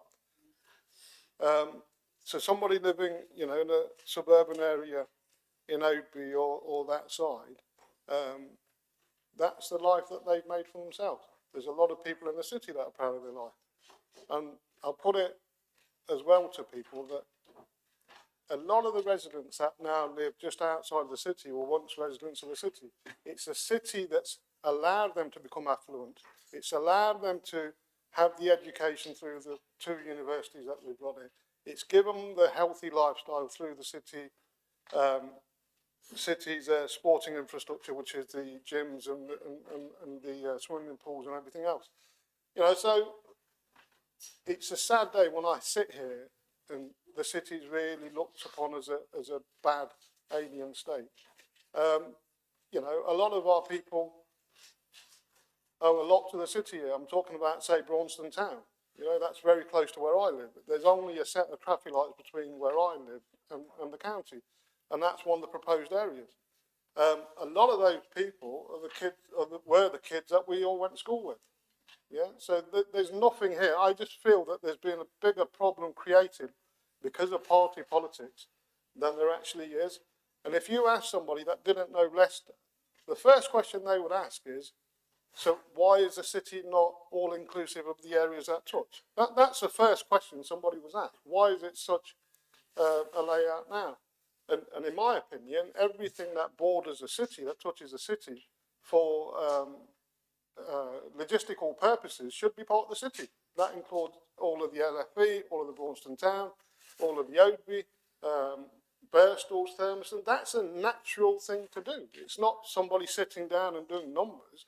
If somebody's going to sit here and say that, you know, how does a city get richer because we're going to get these areas in? That's not the question. The question is not about that. My ward is always going to be Braunston Park and Rowley Fields. Yeah. Does it matter that Braunston Town is part of that? It doesn't. But as a city, it matters very much. You know, we talk about the bus services. If you've got a bigger area to run your buses in, you're going to be more efficient. You know, things like that. I ain't going to lecture you guys on efficiencies, etc. You know, this is not even a question. This should happen. It's a natural evolution of the city into those areas. You know, and I laugh at what Hemant said about arranged marriages. Some of the best marriages in the world have been arranged. Yeah, the divorce rate is much lower. So I'm going to leave it at that. But I'm going to back this all night long. Thank you. Lord Mayor, I said forced marriage, not arranged. Councillor Dawood, please.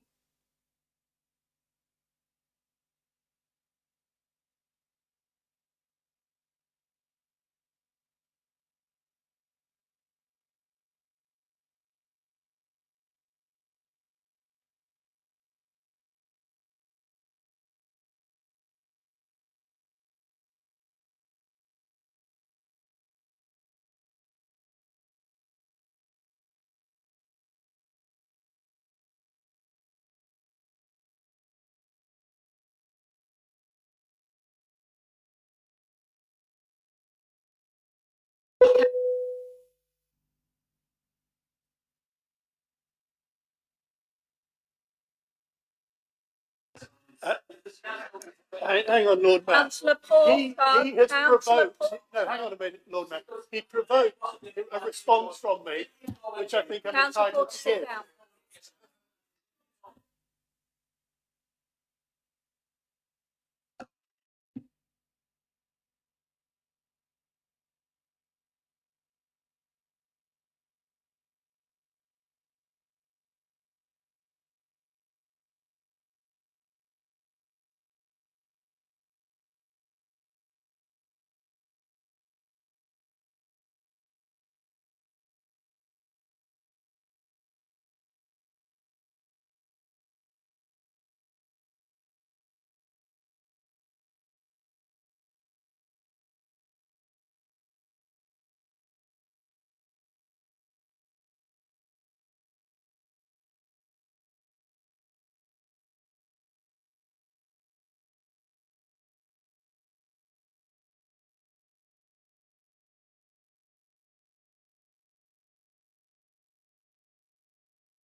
Thank you. Well, I've got no other speakers down. Kelvin, you reserved your remarks. Do you want to come back? No. City Mayor. Thank you, Lord Mayor. It was obviously a very wide-ranging debate, and I hope members will forgive me if I don't pick up every point of the debate, but I'm going to pick up at least a few of them. I have to say, it was not just a very wide-ranging debate, but actually quite an interesting and well-informed one, and I'm very grateful for that. I do want to pick up the issue partly made by Councillor Kittrick and also, in a sense, echoed by Councillor Darby about the process of this and where it's going. The fact is, the government is determined, absolutely determined, that across the whole of England we will have unitary councils, 500,000 plus, and there's not really much negotiation to be had about that. And I think it is the case, as Councillor Darby was suggesting, that, you know, if we don't put forward what makes sense to us, well, you know, the government will ultimately decide, based on the model of what they, you know, expect to have, that will be how it will be for us, and we won't have any say in it. So we do really have to put something forward from this evening. Now, I do understand some of the reservations that members have expressed, both about the process and about the actual proposals. I genuinely very much regret the fact that despite that apparent ability and willingness to engage in sensible discussions from the County Council and from Rutland back in January, February, whenever it was they signed the letter, that it just hasn't been possible to have sensible discussions. It really hasn't. I genuinely regret that. You know, I think, you know, it would have been much better had they been able to sit down and talk about what would make sense to get an extension to the boundaries in a way that is in everybody's interest. But I say in everybody's interest, what is very interesting is that the study about the financial modelling of the different options was something that we were able to engage with the county in doing jointly. And it did produce something that showed that the best outcome for all is an extension of the boundaries of the sort that we are proposing. Not just for us, but for the whole of the county. And that's where that £46 million comes from. And while I do take the point that Councillor Hack was making, you know, about inevitably there being transition costs and so on, the people who were doing the study did take that into account. And they said, we're talking about a 2-year payback here, and then we all win up to £46 million. And if you just think about it, obviously, doing away with a separate administration in Opie and Wigston, for example, you know, does save an enormous amount of money. And quite clearly that's to everybody's advantage. So that is clear. But as I do say, I'm not for a moment suggesting that all aspects of this, as I said earlier on in my introduction, are ones that I think are to be welcomed. There are downsides to it as well. It's not going to solve, it's not a panacea that will solve all of the problems of the city, of course it won't. But nonetheless, as Councillor Kittrick drew attention to, it does have a lot of benefits associated to it as well. The financial stability for the councils that are created, the ability of the new city council to deliver housing, to deliver land for jobs. Yes, I make no apology for having drawn attention to those early on. I still maintain that they are amongst the very clear advantages of this. So, yes, they are to come. And I also want to pick up the point that I think a couple referred to, and I think Councillor Kittrick particularly picked up, which was that you'll all perhaps be familiar with this. When you go away somewhere, when you go on holiday, when you go to another country or something, people say, where do you come from? Oh, I come from Leicester. And they'll say, oh, yeah, I was born in Leicester. But, they weren't. You heard this conversation. They were born in Birstall. Or they were born in Kirby Buxton. Right. But they'll say they were born in Leicester because actually it's Leicester they identify with. It's Leicester that is their area. And, that's is the case. And I come back to right to the beginning, to Councillor Porter's contribution. The fact is, we're not in a situation of looking to do something very different from what happened to Leeds, to Bradford, to Sheffield in the 1970s. Stocksbridge, it's part of Sheffield. It's not Parkland. Wetherby, they may have a racecourse, but it's not Parkland, but it's part of Leeds. You go a mile down the road, and you're in Opie and Wigston, and it's crazy. Absolutely and utterly crazy. So, I'll be brief because my red light's on. This is a once-in-a-generation opportunity. It's not perfect. It's a once-in-a-generation opportunity for our city, and I don't think anybody in Sheffield, in Leeds, in Bradford would want to turn the clock back, and I think we must do in 2025 what they had the opportunity to do in the early 1970s. I hope members will support this. Thank you. I am now going to put the motion to the Chambers All those in favour, raise your hands.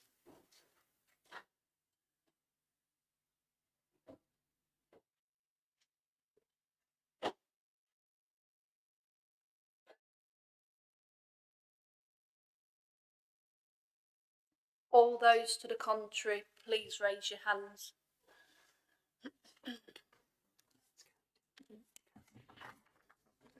I declare that motion carried. Now we're on item 8B, Youth Justice Plan 2025 to 2030. Councillor Pantlin, please.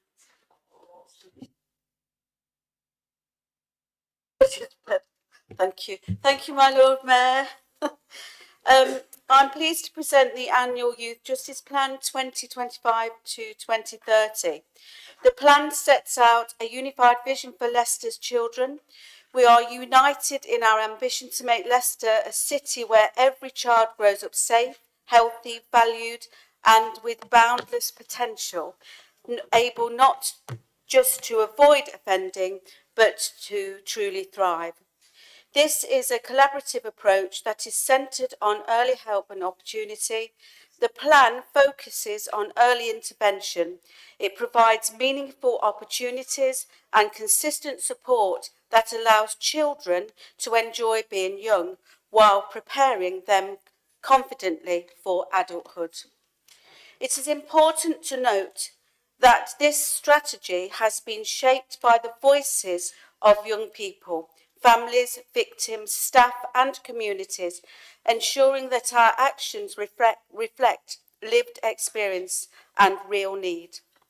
Building on strong foundations, it is important that we are proud of our outstanding early intervention service and the creativity and compassion shown by our youth justice professionals who continue to innovate and improve every day. The Youth Justice Plan is committed to addressing overrepresentation in the youth justice system, ensuring fairness, inclusion and better outcomes for all children across our diverse city. There is a determination to help children and young people remain engaged in education or training, support those resettling from custody and continue reducing the number of first-time entrants into the criminal justice system. The plan strengthens support for victims of youth crime, ensuring their voices are heard and that our approach keeps both children and communities safe. Following the HMIP inspection recommendations, the 5-year plan includes 8 clear objectives and sets out a positive and responsive direction for a youth justice system that is fair and filled with possibility. Members, I am asking you to endorse and agree the priorities set out in the plan. I am therefore proposing that full council approve the 2025 to 2030 Youth Justice Plan tonight. Thank you. Do we have a seconder? Thank you, my Lord Mayor. I'm pleased to second it and reserve my remarks. Thank you. Do we have any speakers? No speakers.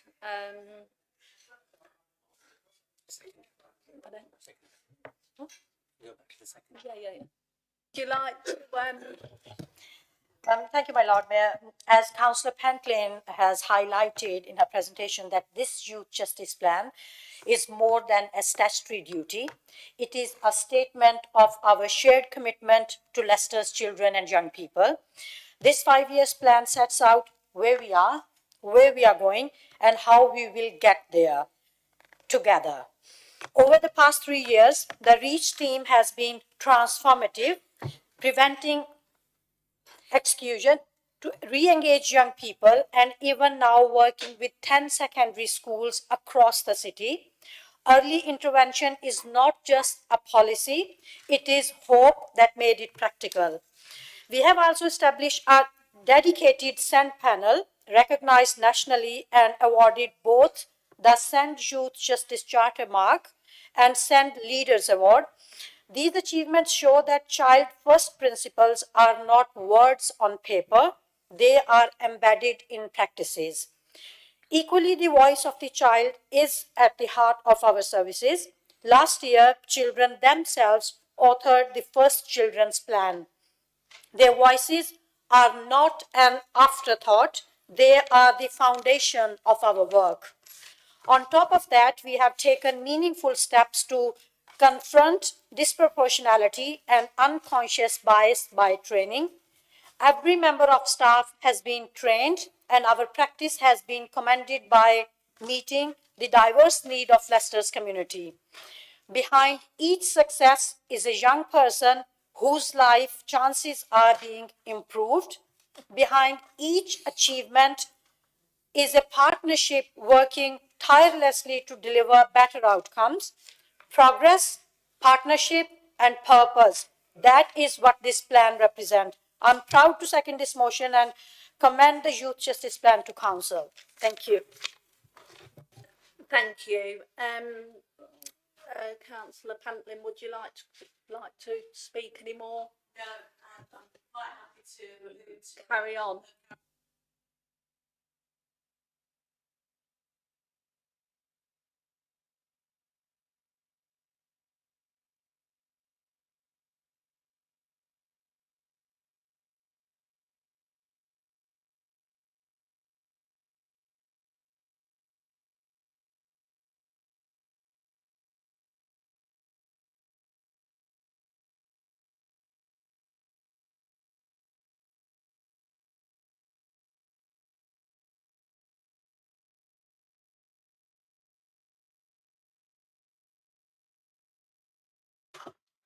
Thank you, my Lord Mayor, and I'll try and keep it brief. The Council is obliged to produce an annual food service plan that sets out how the food team will carry out its duties during the year. The plan for 25-26 is attached to Appendix A of the report, and it explains how the Council will fulfil its obligations under the framework agreement issued by the Food Standards Agency, which I'll refer to from now on as the FSA. As members will know, the FSA is responsible for food safety and hygiene and works with local authorities to enforce food safety regulation. Their mission is to ensure that people can trust that, one, the food they buy and eat is safe, two, that when it says it is what that it is what it says it is, and three, that the food is healthier and more sustainable. The Council's plan provides a basis on which the authority will be monitored and audited by the FSA. Officers will refresh the plan, having benchmarked it against comparable authorities, and this provides assurance that the plan includes essential information whilst remaining focused on the activities that the FSA expects its Council to give attention to.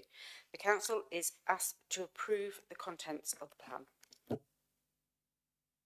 Thank you. Do we have a seconder?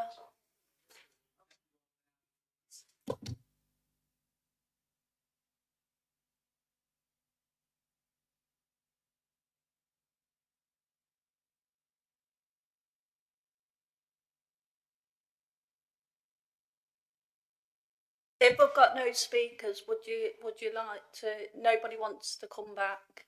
No. Okay. So I'm now. You want?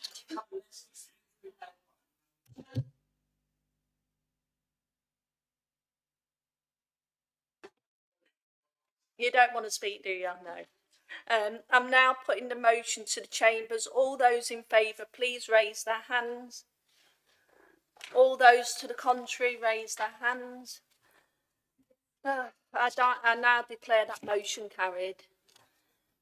Item 10, reports of the Standards Committee,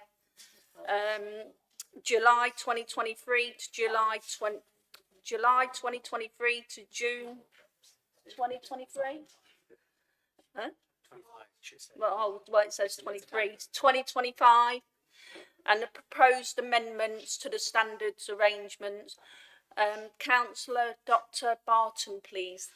Thank you. I'm not sure why I'm going to bother reading this, because obviously people haven't really had much respect for the standards process that we've seen with the vote that we just had, which Again, as I say, it was done by a cross-party panel on the Standards Committee and outside people, public-spirited people that give up their time to come and assist the council with that process. And I didn't even have to vote. Nobody on this side of the chamber was involved in that process, yet you decided to treat it as a party political issue.